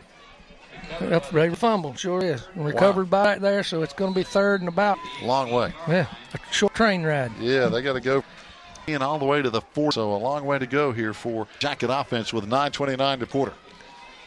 Throw it down the field or try to, as they're going to have four wide. Only one back in the backfield. Side the quarterback. Everybody else out. That short route again, only going deep the side edge. Got a man, but it hit back as again they tried to hit there, but just underthrew him. Yeah, it looked like to me. I'm not real sure. I didn't see the movement of the receivers, but he broke loose out down the sidelines again, and Breyer was giving chasing, but he had us beat deep, and the ball was just underthrown. He sure did. Now the Yellow Jackets are going to be forced to punt it away, Coach, with 9:23 to go in the third quarter. So dropping back now, ready to punt it away, is going to be number 40, Devin Boykin. And Briar Yachts is back deep to return. Yeah, I hope Briar gets a chance to return one. I really like to watch him move. If he gets a good line drive punt, he likes to get them things returned. He is very athletic as well. Be short. Yep, this one's going to hang up. Going to take a good bounce for the Yellow Jackets. Wow. It's going to take about a 15-yard hop. But still good field position, Coach, at the 43-yard line. We'll have it 1st and 10. Yeah, it's not bad. Breyer was trying to make up his mind whether to come up on that ball. He just figured it was too big a gamble. And there again, when the ball hits, there's a chance it's going to take that kind of roll, and it did. Yeah, those oblong footballs, they bounce funny sometimes, don't they? Always. Not sometimes. It's always. You never know where it's going. And I think it bounces different on turf as opposed to grass. Yeah, it seems like it's got more bounce. Yep. Here we go, 1st down and 10. Yellow Jackets, a lot of guys up in the box. We hand off to the right side, and they make us pay with a lot of people up front. Yeah, we missed our veer lane there just a little bit. We were, I'm not real sure exactly how we were trying to block that one, but they filled the veer lane in a hurry and took the dive away from us. And again, Hayesville has some guys up front with some good size, people like Dalton Long, who's 5'10", 262-pounder. Matter of fact, he's just now checking out of the lineup for the Yellow Jackets as he comes to the sideline. But coming back in for him is going to be a 44, a guy we don't have on the roster. But here we go, 2nd and 9. Back to throw, Brody Bowman has time, plenty of time. Right down the middle, underthrown and double coverage again. Back to the 35-40. Yellow Jackets on the interception. Back out to the 45-40. And all the way down is going to be Colton Thomas. And again, a lot of black jerseys back there in coverage. Yeah, that was kind of ill-advised of Brody. He tried to put that into double coverage again, and there again, I'm sure he's beating himself up about it, but he put that ball right there where they were the only ones that could get it that time, and he ends up making the tackle over here, but I'm sure he wishes he had that one back too. But if you're going to air it out like that into the middle of the field, some things are going to happen. Here we go. Yellow Jackets now with a 1st down and 10. One man wide to the left side. Again, that's going to be Dustin Freeman with 8:26 to go in the third. Maroon Devils up 27-0. Dwayne Cook turns and hands off. Rolling around the left side, but coming up with a big tackle, Holden Petty, and that's going to be a loss. Yeah, Holden played that about as well as you could play it out there. He took the blocker on, separated himself, saw which way, took a peek, saw which way the ball was going to the outside, and he released from the blocker and made the tackle. And that's kind of the way you coach it. But one thing we got to guard against is that second half letdown that we've been having like we had at Franklin, and we didn't at Smoky Mountain. We came on strong, but one thing we cannot do right now is ease off the pedal and let these folks get back in this thing. because they got enough talent to make it scary. Oh, no doubt. And sooner or later, we're going to be in a close game down the line. Got a penalty flag, and probably going to be offsides on us because it was pre-snap. And anytime you move into that neutral zone or line up in it, then they're going to call it before the ball snap. Yep, offside against the defense. So that's going to bring up, going to move the ball down to, let's see where they spot it, at the 37-yard line with 7:41 to play. So that's going to bring up a 2nd down and 9 instead of 2nd and 14. Yeah, and if I'm recollecting correctly, this is about the best field position Hayesville's had all night long on us. So we'll see what happens right here. Down the middle, in traffic again. Boy, another dangerous shot down the field. This one is falling incomplete, but we've got a penalty flag in the backfield, which is normally going to be a holding call. That's a personal foul there because it's roughing the passer. It came in late, and I wasn't watching after the ball was thrown what happened, but evidently somebody got there a little late if the official's correct, and we're going to assume at this point that he is. So. Yep. And there was a lot of pressure coming in just before Dwayne Cook cut the football loose, so he had a lot of people after him. And here's the touchy part of it right here now, with that kind of field position changing hands that quickly, yep, and them getting down the field here where they are now. It's going to be from the time of the interception, it's all been positive yardage for them. So we've got to put a stop to it right here and now. This is where momentum can really shift in a hurry, can it? Yeah, and the wide side of this field is a place of concern for me right now, and here they come with it. Running to the right side, trying to get outside of the corner. Tanner Wiggins is there. He slows him down. Coming up with help is going to be Briar Yance, and they cut him down at the 13, about the 13-yard line. Yeah, they beat us to the corner right there. Brooks was having a hard time getting off of a block right there, and he needs to get his separation quicker and get it moving laterally quicker. He's got people inside of him to take care of that, but he's got to get off that block, separate, and then make his move. 2nd down and 1 now for the Yellow Jackets. 7 minutes to play in the third quarter. As again, they're knocking on the door here. Got receivers left and right with one back in the backfield beside Dwayne Cook. Twins to the right side. Here comes Dwayne Cook running to the left side. Has the first down near the 11-yard line. So the sticks will move. Yeah, they pull a guard and a tackle from the backside, fake to their single back there, and try to get him up in the line of scrimmage in a power off tackle play that they ran quite a few times in the first half. Logan Loftus and Thomas Allen coming up with a hit. Another guy with a lot of tackles this year. Logan Loftus, he's been very active back there for the Maroon Devils. Yeah, he's been making bit plays all year long, and right in situations like this right here is where all those guys have to really dig down a little deeper and step up, because this is gut check time right here, especially when you're in a ball game like this where you've got the lead. Here we go. Hand off to the right side. They got a little bit of room out there, but coming up a good submarine tackle. Diving in there is going to be William Paul with a good hit. Yeah, he got there just in time and was able to make a move towards the running gear of the running back right there. It was going to be, again, to the side of Brooks, and Brooks was out there fighting a blocker again, trying to get off of him, and he'll learn how to separate. He'll learn how to get that separation and make that move a little bit quicker. So now 2nd down and 8 to go. Ball on the 9-yard line. They can actually get a first down at the 1-yard line. We're again 9 yards away from getting it in the end zone. 5:40 and counting. Same set basically. Dwayne Cook back to throw this time. Throws left side. Oh, the wide receiver got hit just as the ball arrived. It's going to be incomplete. And timing that was Tanner Wiggins. Yeah, and Tanner, I think if he had his eyes up, he turned loose the receiver from the outside. Great zone coverage. But I think if he'd had his eyes up just a little bit quicker, that would have been a pick six going the other way. He was exactly where he needed to be. The outside receiver made an in cut. He turned him loose to the free safety and good zone coverage, and picked up the second receiver coming into that underneath area. Also going back over there again this time is going to be their receiver, Dustin Freeman. On 3rd down, they need 8. Got a man in the slot on the left side as well. Dwayne Cook looking over the middle, throws, knocked up in the air, and it's going to be incomplete. They were trying to hit a man just straight down the middle, but getting a good hand on it, looked like inside was Ice Littlejohn. Yeah, they were trying the same play that we scored on in the first half. It's a dump pass out of the veer. And folks that's played at Swain County know what that means. You're going to fake. They went with the one back, quarterback underneath, give you a veer look, release the tight end, and try to get your free safety thinking about option, and you run right by the free safety and you just dump the ball over the top to the tight end. Here we go. 4th down and 8 now for the Yellow Jackets. Are going to go for 6 or the first down. Not going to try any field goal. Back to throw. Dwayne Cook fires in the end zone, and back in the back of the end zone had a man open, but he just threw to his outside. Yeah, I wasn't sure who he was throwing to right there, but it was good for us. That ball, he missed him, but he put the ball down in there. He did. Jace Cotton was back there in the back of the end zone, number 10, but the ball just to his outside, and he couldn't get to it. So it's going to be Maroon Devil football, and got the job done on defense. Yeah, that was a great stop. We needed that one real bad. And now we've got to eat some clock up and generate some offense and drive the length of this field. You said it, Coach. 5:25 to play here, third quarter. Split backs behind Brody. He turns and hands off to the left side, trying to just run it right up the gut. Yep, tried a little inside veer look there back to the weak side, and picked up some positive yardage. Yeah, and when you get that many yards on first down, running the option, that's your objective. Is hit those veer lanes, get every positive yard you can get going north and south.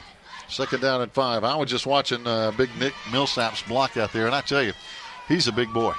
He's a load, and the longer he plays this game, boy, that's a great one. Right here we go. That's how you hit a veer lane right there. Yes. Hunter Burrell, boy, big play out across the 25. Weak side veer blocked it down, left one man standing, and he blew by him. He hit that just about as fast as a running back can hit a veer lane, straight ahead. And we've seen him do that twice tonight, Coach. He pops it quick. Yeah, he's not running to the lane. He's running right at the man being blocked, and that's where this whole veer thing starts.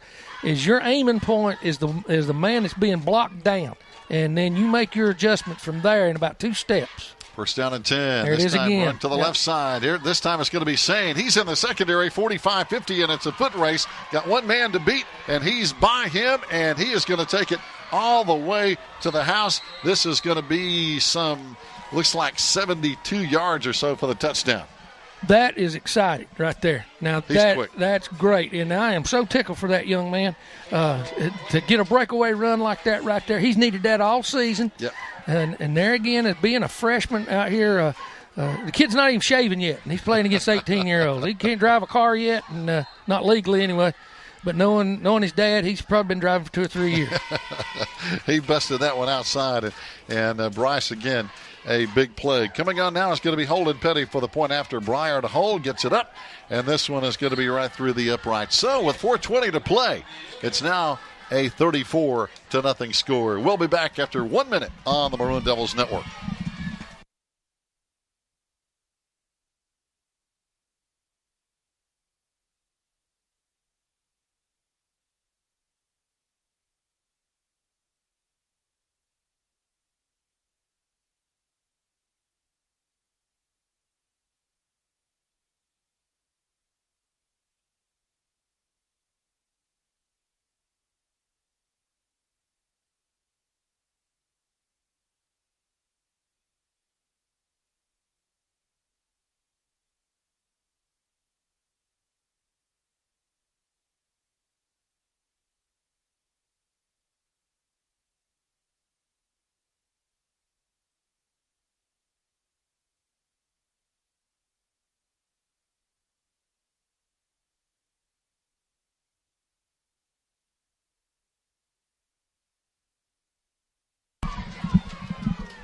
Fans, welcome back. 4:20 to play as we kick it off, and it's going to be taken back from the 2-yard line. Bringing it back for the Hayesville Yellow Jackets is going to be Stephen Plummer, and a nice job out across the 22-yard line where they will take over now.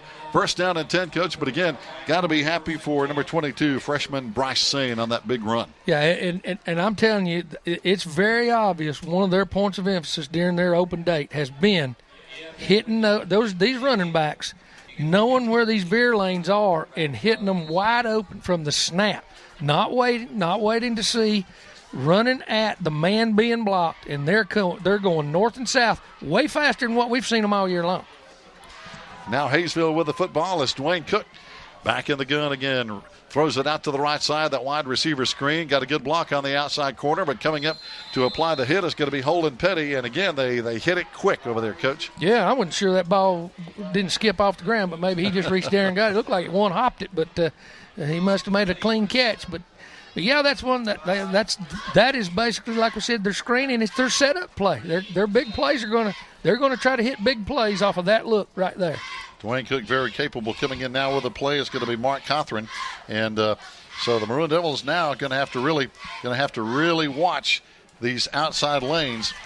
As Dwayne Cook very capable about getting the football out there as he has one man wide to the left side, and this time a double wing set, hands off to one of those wings, but he's hit in the backfield by Ice Littlejohn. Yeah, we did a little bit something different right there now, and we adjusted that linebacker movement that time to the wide side of the field. Now you got to keep an eye on that. That may be the key to this thing now in the second half that they're doing. They're sliding those linebackers one gap wider to the wide side of the field, and with this type of offense, you can take that chance. Now you can't take that chance with a power offense, but with them trying to run the off tackle and get this ball to the edges and to the wide side of the field, you can slide your linebackers technique one technique wider to the wide side of the field. I believe we're going to do it again right here. Let's see.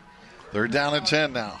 Dwayne Cook back in the gun again, rolls to his left, has plenty of time, fires, just over the head of his man who was open over there at the 35-yard line. Yeah, and there's that trip set again, and they're trying to run multiple routes out of it, get you to bite on stuff. We had the deep man defended on the sideline, and that's his second look. The quarterback's second read is to the hash marks, and he tried to get it in there and couldn't hit it. So now it's going to bring up fourth down with 2:46 to play, third quarter. And coming on to punt, the Yellow Jackets will bring on Devin Boykin. Again, back deep, Briar Yachts. Yeah, hopefully Briar will get a chance here in a minute.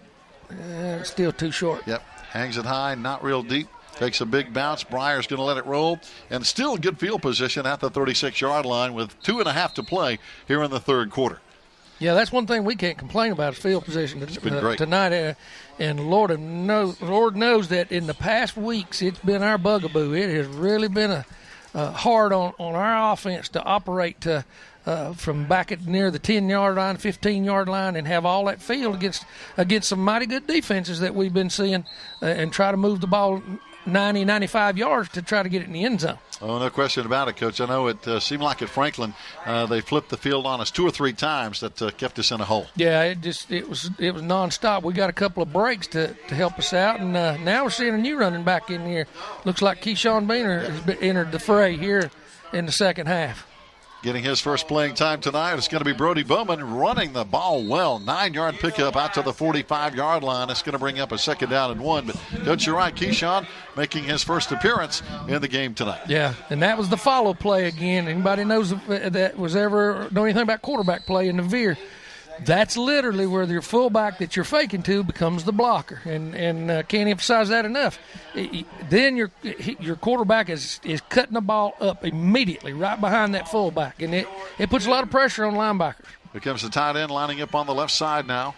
Strong side left. This is where Keyshawn is going to run the football for a first down and a 5-yard gain inside the 50-yard line. Yeah, and then right there's true veer block, down blocks, run right at the man being blocked down, and then if you have to adjust to the outside, take one step and you're there.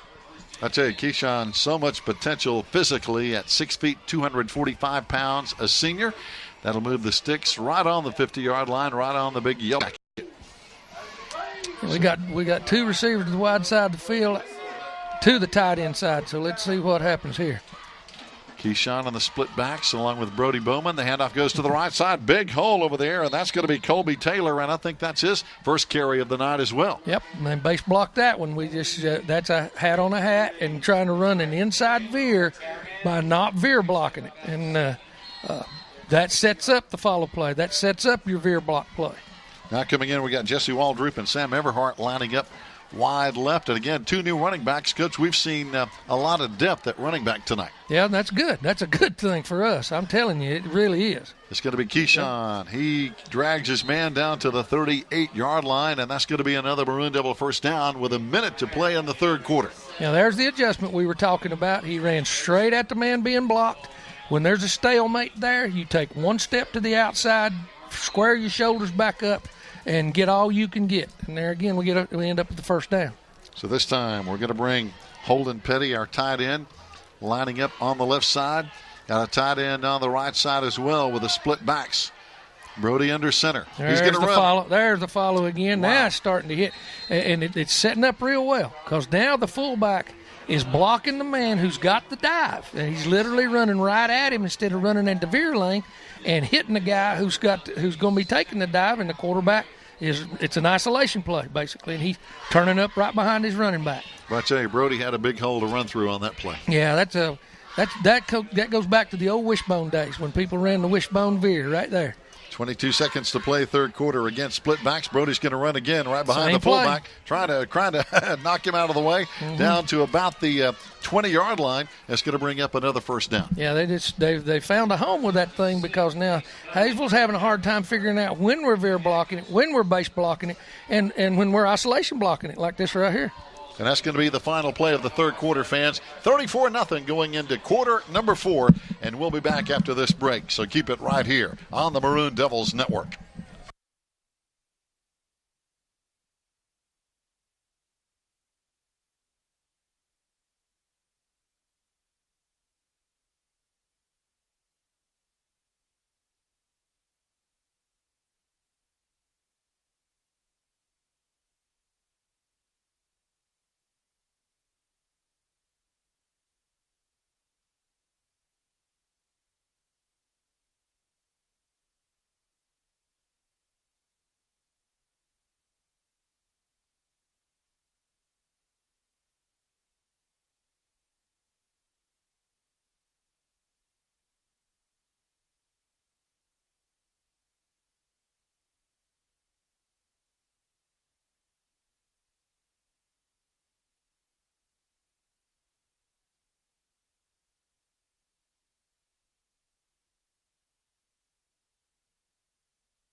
Fans back with the final 12 minutes here tonight in our conference opener against the Hayesville Yellow Jackets. Our Maroon Devils right now up 34-0 and trying to keep it rocking and rolling here. Some new backs in the backfield for Brody Bowman to work with. Again, that's always kind of a timing situation with new personnel in the backfield. Got the strong side right, and boom, we run to the right side. Again. Wow, and again, a good run by Colby Taylor. Yeah, now, and there again, trading the tight end alignment, and they're not using him as a tight end right now. They're using him as and that's why he's got a lineman number on, and which is something that you do if you're dependent on it to be blocked that way. So they're trading him that way, but they're making Hayesville make that adjustment and just running downhill at him. And right now, this is the best. I think we've looked the whole ball game, although we scored twice already. William Paul doing a good job wearing that 73. This is Brody running, and this time they came up and defended it well. Coming up on the tackle over there is Dustin Freeman. Yeah, we didn't get the down block very good at all, and that was going to be the follow again. And he beat that block and was able to take our quarterback. And if you're going to run that type of play, you can't allow that to happen. And I guarantee you here in a minute, we're going to see him hit us straight ahead. He's going to give this ball, and we're going to veer block it, and that'll be the end of it. This time there Paul it is. Lines up right on the right, over the left side, first down. And that's big Keyshawn on the carry. Now, I was wanting him to get it all right there because that's exactly what I thought we might do is get that veer block over there, run straight ahead because they were gaming us to stop our quarterback from following that running back right there. Clock running, 10:50 to play here at Hayesville. Twins on the left side this time. A little different set for the Maroon Devils. We still have, looks like double tight ends and the split backs, and we hand off, and Colby and a lot of traffic. Did he get to the goal line? No, just short. But he was fighting for it. And, again, a lot of bodies in there banging around, but Colby trying to get that ball across the goal line, 1 yard short.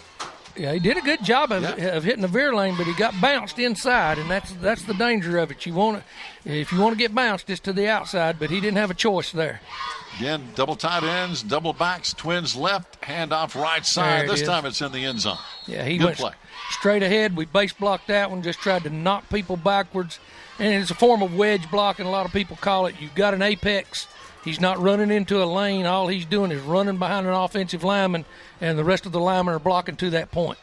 And that's the key, getting that surge and knocking the defensive line off the ball. 10:07 to go now for the extra point coming on. It's going to be Holden Petty. Well, this gave us a bit more of a cushion, Yep. and we've seen Hayesville with the best part of their offense here in the third quarter. And he got a penalty flag, and he may have somebody offside again. Yep, somebody offside on the defense, so that's half the distance to go for. Of course, that's not a whole lot. No. And a lot of times, you as a coach, you can refuse it, which we did, and that keeps the ball in the same place. It doesn't disorient your kicker then, and that's it. And everybody else. And you don't have to move your alignment from where you're going to kick from. The smartest move is just to decline it. Kick is up, and it's going to be up and in there just inside the left upright with 10:07 to play. And we're going to break down the line. The Maroon Devils in control right now, 41-0 over the Hayesville Yellow Jackets. We'll be back after this 1-minute break on the Maroon Devils Network.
Fans, welcome back. 10:07 to play here in Clay County, and the home of the Hayesville Yellow Jackets. Here they go on the return from the 5-yard line, back out to the 15 to the 20. A lot of traffic out there at the 25-yard line, and the Yellow Jackets will take over there. And again, Ice Littlejohn, he's been in on a lot of tackles tonight, and give him one more. He is over there along with Cody Long on the stop. Yeah. Ice has done a great job defensively and on special teams all year long, and Hayesville keeps trying to put that ball in the middle of the field where he's at on these returns, and it's just not working out for him. I tell you, Coach, looking out there, we've got a totally new defense. I don't think we have one starter out there right now on this defensive side of the ball. Well, I saw a bunch of them running off the field, and I'll tell you what, this is a good opportunity to see what some of these younger players are doing, and I guarantee you Coach Blankenship, as we make the stop over there, I don't know if they got the first down or not, has just made up his mind that a lot of these young men are going to have to play more down the stretch of this conference schedule, and so right here's an opportunity to see them in there as a unit and get some cohesion between them, and then gradually substitute back in some of your better players, even now your upperclassmen. Had a couple of linebackers on that tackle, number 50, Cody Long, and number 20, Hunter Burrell. We know him, of course, from the offensive side of the ball. We'll check more jerseys in just a minute. 2nd down and 1 now for the Yellow Jackets as they run to the right side and get their first down out across the 40-yard line. This time it's going to be big Leeson Mashburn, 6 foot, 290-pound senior, number 53 on the tackle. And I tell you, he's a big boy. Yeah, and this is good to see. I'm really glad that Coach Blankenship has decided to do this right here. It's hard. You can't do this offensively, Gary. Right. I can tell you that as a coach. Offensively, there wouldn't be this kind of movement. You got 41 points on your opponent. And this is not a thing where you say, okay, we've got you beat. No, these young men right here are going to have to play down the stretch. I mean, you're just one injury away from these young men having to be on the field against players like that quarterback right there from Hayesville. Coming up on the tackle this time is Jacob Waldrop. And Coach, as you know, this is a coaching and teaching opportunity. Well, it is, and you don't get it many times. Yeah. And this is the time I found myself coaching harder right here, trying to bring players on in and get them part of this mix, simply because you don't know when you're going to be calling on them for more than just special teams play. You're going to have to depend on them. Also in there, big Trey Spates, also Jace Wiggins. Again, we'll try to get jersey numbers and names as we can. Second down, Yellow Jackets. They need 4. They run to the right side, getting close to a first down again. Is the running back over there, Keith Cook, running to the right side. Yeah, we just about had that played as well as you could play it, and we got kicked out on the edge right there. And there again, they can go back and watch film and learn at a point there they have to use their hands, just like we were talking about Ian Brooks earlier. He's going to learn how to punch those people off of him, make contact, explode into them, use your hands, and then get off where you need to get off. Not commit yourself until you're ready to make the play. Also up front, 66, Colby Kirkland, and 78, Nick Thompson. A couple of our new defensive linemen up front, this time running straight ahead, right into a bunch of folks, but I think the Yellow Jackets got the first down at the 45-yard line. One of those on the tackle was Cody Long. Yeah, that was impressive right there by that front three in there, especially because they didn't get knocked off the football, and that was Hayesville's intention, was to get under them and knock them back. To pick that. They really did, and they got the first down, but they didn't get the kind of movement they wanted to get. Another new man in the secondary now is going to be Brandon Salinas, a sophomore wearing number 81. Also coming up with him over there is going to be Robert Green, another sophomore, coming up over here on the corner. They flip it out here to that corner, and it's going to be complete out there, and coming up on the tackle is going to be one of the guys we were talking about, and that's Robert Green. Yeah, you can't play it a whole lot better than that. I'm sure that he wished he'd got off that block a little quicker, but now he got off the block, and he got drugged a little bit, but now that's not bad for a young man just showing up in a football game. And, Coach, we have a lot of sophomores, 17 sophomores on this team, so these guys have got to get ready to play. Oh, yeah, it's great. It's great to see them on the field, and this right here is a learning time, man. Also lining up over there, looks like it's going to be Slade Markley, another sophomore. Here comes Hayesville running again, number 6 running hard, Keith Cook, one of their junior running backs. Yeah, getting a good lesson down there on reading offensive linemen and teaching them how to understand where the football's going by the way offensive linemen move. And when you're not looking where you're supposed to, you're going to get beat on it. We got beat right there just a little bit, but they'll learn. They'll learn from watching film on this and being coached at practice. And like you said, when you throw a bunch of sophomores out there together, things are going to happen. Also in there is going to be Jordan Waddy, one of the seniors. And Jordan following suit on this play, knocking it out of bounds down here, is a good play over there by 81, Brandon Salinas, another sophomore. Yeah, and there again, we're taking too much for granted up there. We're not reading offensive linemen. We're just laying our ears back and trying to push up field. But that'll come with repetitions, and it comes from learning. They've not had the amount of time that some of these older players have had out there. That's it. Charlie Lambert, another sophomore, number 42, one of our linebackers over there. And now Hayesville looking at a first down and 10 as they're knocking on the door. They run to the right side, trying to turn the corner and down to the 10, down to the 5, into the end zone. The Yellow Jackets get on the scoreboard with 6:01 to play here. And that was a good play on Hayesville's part. They just took advantage of the wide side of the field and outran us to the corner. Not anything fancy, the same stuff they've been doing the whole ball game. They didn't depend on throwing the ball down there to make it work. They ran the football at us and put it in the end zone. Doing a good job running that one in. Looks like Colton Thomas, one of their senior running backs, number 5 over there on the corner. And again, they have several running backs they've implemented here tonight as well. Coming in now is going to be Jesse Stewart for the point after touchdown, and he boots it up. And this one looks good, and it is good. So with 5:59 left in the ball game, it's a 41-7 Maroon Devil lead. We'll be back after this 1-minute break on the Maroon Devils Network.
Fans, welcome back. Here we go. Yellow Jackets are going to kick it toward the left side of the field. Unfortunately for them, it goes out of bounds, which means our Maroon Devils will get it in good field position. And, Coach, you echoed this a moment ago. We've had really good field position all night. Well, for the most part. That has really helped us because it's been we've had some ugly field position this season. Of course, credit to the teams we've been playing. They've put us in situations where you're staring at 90-plus yards. When you get the football, it's it's a whole lot to overcome, and we did against Smoky Mountain a couple of times, and it really helped us. But there's times that when you're playing with your back to the goalpost all the time and it that close, it's not in the cards for you to have a very productive night offensively. It's going to be a long night, isn't it? Now here we go, lining up on 1st down and 10 at the 35-yard line. Got a new quarterback in the game. He hands off to Connor Hyatt. He is a sophomore, big 500-pounder. And, of course, he's got a little good. Well, his quarterback for us. Yep. He played in a very difficult, and I just hope his kid's better than his dad was. I'll say that out loud. Okay. I'm just pulling Travis's chain. We got to give Travis some grief, don't we? Straight ahead, Maroon Devils move the chains. That's going to be a 1st down and 10. The carry for the 1st down. Again, Colby Taylor has played something there. Yeah, he getting Hyatt perfectly on the mesh point. Real positive right there. Offensive lineman, downfield, still blocking, not worrying about where the football is, getting on people and driving them back. A lot of these sophomores, Coach, as we a conference champion team. Oh, yeah. So they have known how to win together, and this time they come out running hard in Yellow Jacket territory. At them and doing a good severe tonight for 13, and then we're here on the right side over here. So here, under the lights on Friday, popping for a 1st down. Yeah, he made the adjustment. Air block happened, and he stuck his foot in the ground, moved, and didn't get to the inside, and it's always going to be positive if you can get to the outside of it. Also coming in, another sophomore, Caleb Smoker, wearing number 6 over. He's one of the new men, came on to the team, I think, a couple of weeks ago. New addition to the Maroon Devil football team. So he's getting some playing time tonight. Handoff left side. Another nice run over there by 13, Cameron Baines. And he moves this very close to a 1st down. It's going to be near the 30-yard line. It is going to be, well, they started to moving. Coach, they decided not to. It's going to bring up 2nd and 1. Yeah, I don't know how much substitution that Hayesville is doing up here, but right now, this young offensive line we got in there is moving the football. Now, they really are. We've run nothing but the dive play here and veer blocking it, and there's nothing fancy about it, and they're just blocking them right now. Got some good folks upside doing the job. And again, here comes 13, Cameron Baines running behind him. One of those guys is big Leeson Mashburn, the 290-pound senior wearing number 53 on his back. And he's plowing the hole up front. Also up there up front blocking, doing a good job is Trey Spates. Joining them is Jace Wiggins up front. So some guys doing a good job. Yeah, they're moving their feet. They're driving the football, and not many stalemates at the line of scrimmage right here. So anytime you can gain, you get positive movement by your offensive lineman, then good things are going to happen to you. Colby Kirkland over there. Big 230-pound sophomore flying. Oh, just outside, just off the hands of the wide man over there. Jacob Waldrop tried to pull it in, but he was hit just as the ball arrived. Yeah, I'm glad to see the quarterback does throw better than his dad did. So that's impressive right there. Now, yeah. And I'll tell Travis that to his face because I can beat him up too. You can take him. Yeah, I can still beat him up too. I think they've been down in Florida some, working with the power company, I believe, doing some of the good work down there. Yep. And they've been working hard. Here we go, running to the left side. I tell you, 13. Boy, he got up and did that time, but he's running the ball well. And again, that's Cameron Baines, a senior. Yeah, and there again, these running backs are doing exactly what they've been coached to do. The offensive linemen, right now, they don't know any better than just go out there and block somebody, and that's great. This is fun to watch. So now 3 minutes left to play here. Looking to the sideline, of course, Connor Hyatt comes in with a play. And again, this is so valuable under the lights on Friday. Yeah, one thing we always talked about, Coach Jenkins and I, we'd watch these young players when they got a chance to do this, watch their movement off the line of scrimmage forward, see if it's positive or negative. Pitch to the right side. Here comes 31, Colby Hyatt again. We got a couple of Hyatts in there this time, Coach. Colby Taylor, I'm sorry, 31, Colby Taylor on the carry. Yeah, changed it up on them right there a little bit. Ran the quick pitch play to the out here to the hash mark and did a good job blocking it there. when I think of Colby, I still think of our quarterback, Colby High. Yep. And, boy, he was a tough quarterback. Yeah, he was a good one here. I remember up at Mitchell High School one night, he had some big plays late in that game. But that's another story. Here we go now. This time. There we go. There's your outside move. And this good time, run. Good run. Again, 13. Cameron Baines running in there. Also another lineman in there doing a good job, coach, is Jace Wiggins. He's a big 295-pound senior. So we got some good size up there in the trenches. Yeah, and that there again, that was blocked perfectly, and the running back, just like he's been coached to do. He hit it right there. He's going to do it again. Right there, he did it again. Going straight ahead, Connor handing off and getting inside the 5 it's very close to a first down with 1:44 to play. Let's see if they're going to move the sticks and call it first and goal. Well, let's see. They're going to spot it over there. It's going to bring up a third. No, it is going to be first and goal. Oh, first and goal. Here they go, lining them up. Again. That's 13 running it in the end zone. I tell you, he's been the workhorse on this drive. He's got that move down. He's got that veer move down. I mean, you can tell he's running straight at the man being blocked, sticking his foot in the ground, putting that left foot out there and getting one more step upfield, and he's making it work. He did a good job. Connor Hyatt, again, at quarterback number 5, handing off to Cameron Baines, number 13. Great job by Connor right there running his offense down the field and keeping his composure, getting out there and doing things the way it's supposed to be done. He did. Showed a lot of leadership, didn't he? Yeah, he did. And asking a young man like that to drop back there and throw the ball on a spot like he did earlier, although it was an incomplete pass, those are tough things for a young man his age to get out here and do. 1:35 to play. Extra point is going to be up and good.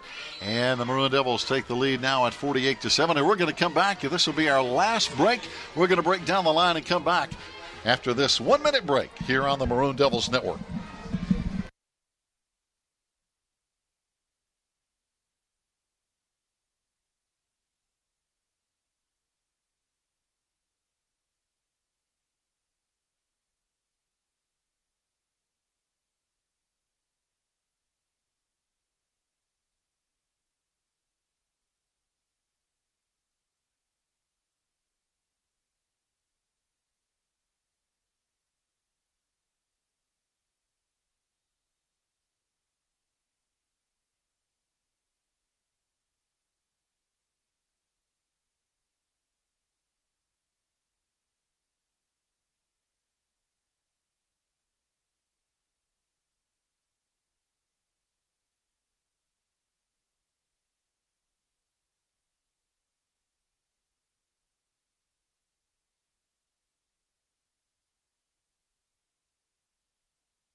Fans, welcome back. We're going to kick it back to the Hayesville Yellow Jackets one more time tonight with 1.5 minutes to go. This one takes a straight-up hop at the 5-yard line. Hayesville picks it up and runs, and they bring it all the way back to the 30. Nice return over there by Talon Dalrymple. And, Coach, we're going to see some more faces on defense on the defensive side of the ball. Yeah, this right here is there again. It's a learning time and a great experience for some of these guys and even some of the older guys who've just not been able to find their place out there and now get an opportunity to try to get out there and make some plays.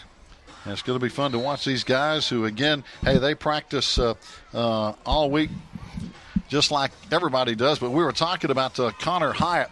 He's got some family tree blood. You go back to the class of 2002, the Hall of Fame, Mac Hyatt is some of his relatives down the line. Yeah, and I'm telling you, it's here comes Hayesville breaking tackles, getting down to the 49-yard line, but that's going to be a first down with 1:17 to play, and a very late penalty flag coming in.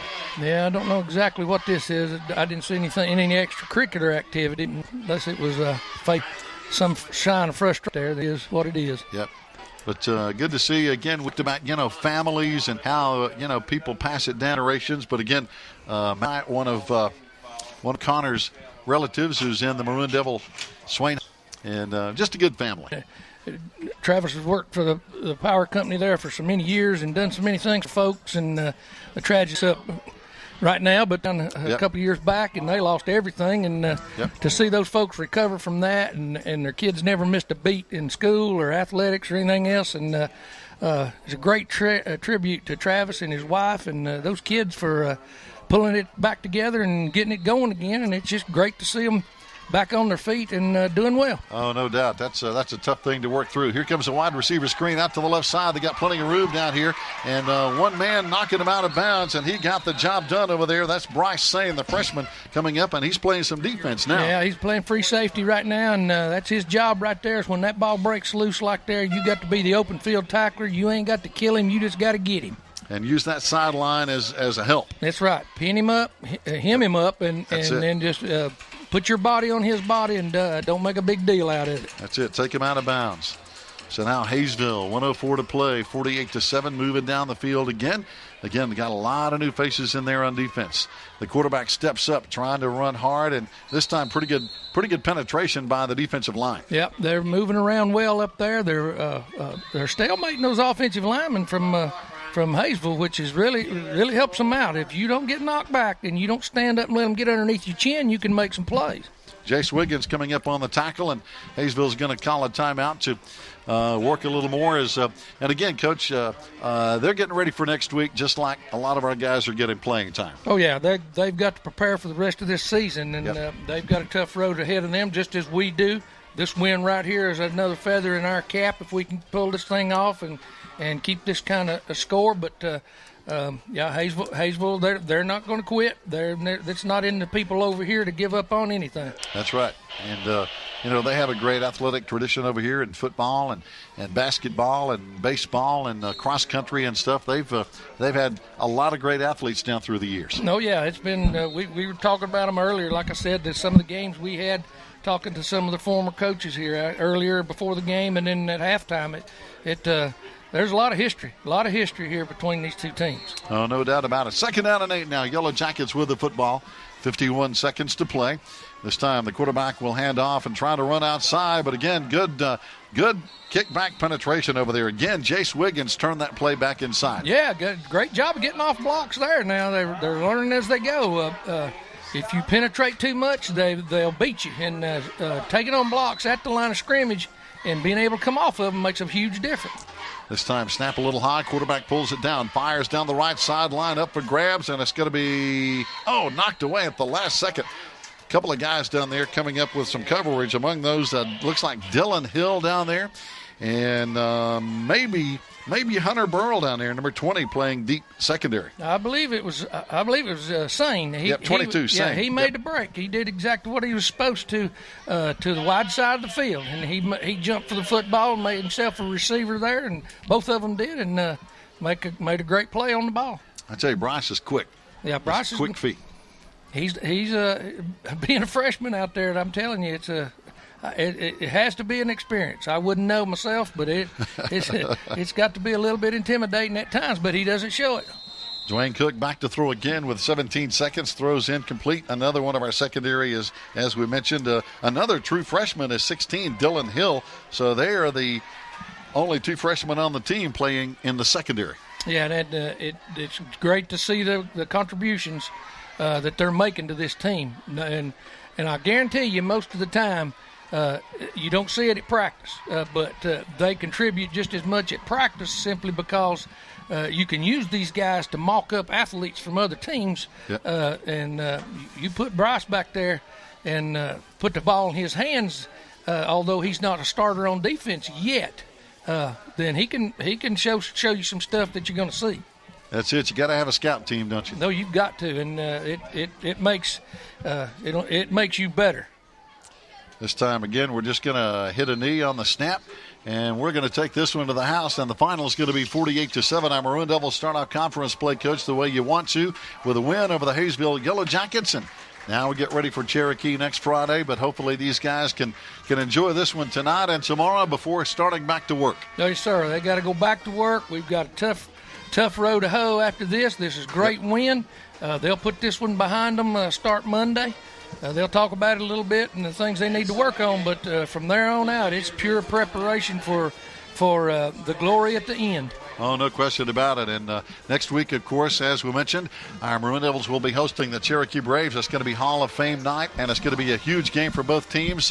Cherokee, one of the top quarterbacks in our league, of course, with Ty Metz. They have good receivers, good running backs, and we'll find out, Coach, next Friday night, I guess, which team wants it more. Yeah, and they're playing well. Yeah, I mean, they are playing well. The things I've read about them and the things I've seen and talked to folks about with them, it's not like it's been lucky for them. They've been making their own way. So, yeah, we'll have our hands full, and they'll have theirs full. Oh, no doubt about it. And, you know, Coach, they've won some, and they had a pretty decent year last year, so I think they're coming to expect it. So they're going to come to our place next week, and they're going to expect to win. Yeah, and they know that playing at our place is a tough place to play for them, too. They've had some good years, or good showings there, and some bad ones. So we've taken some of it away from them over the years, and the same at their place. But I think it's going to be more a battle of wills and athletic ability next week, more than probably what we've seen. Oh, no question. Join us next Friday, fans. We'll be there for Hall of Fame night next Friday at Swain County Memorial Stadium as the Braves come to town. Until then, have a great weekend. And thanks for listening in here on the Maroon Devils Network.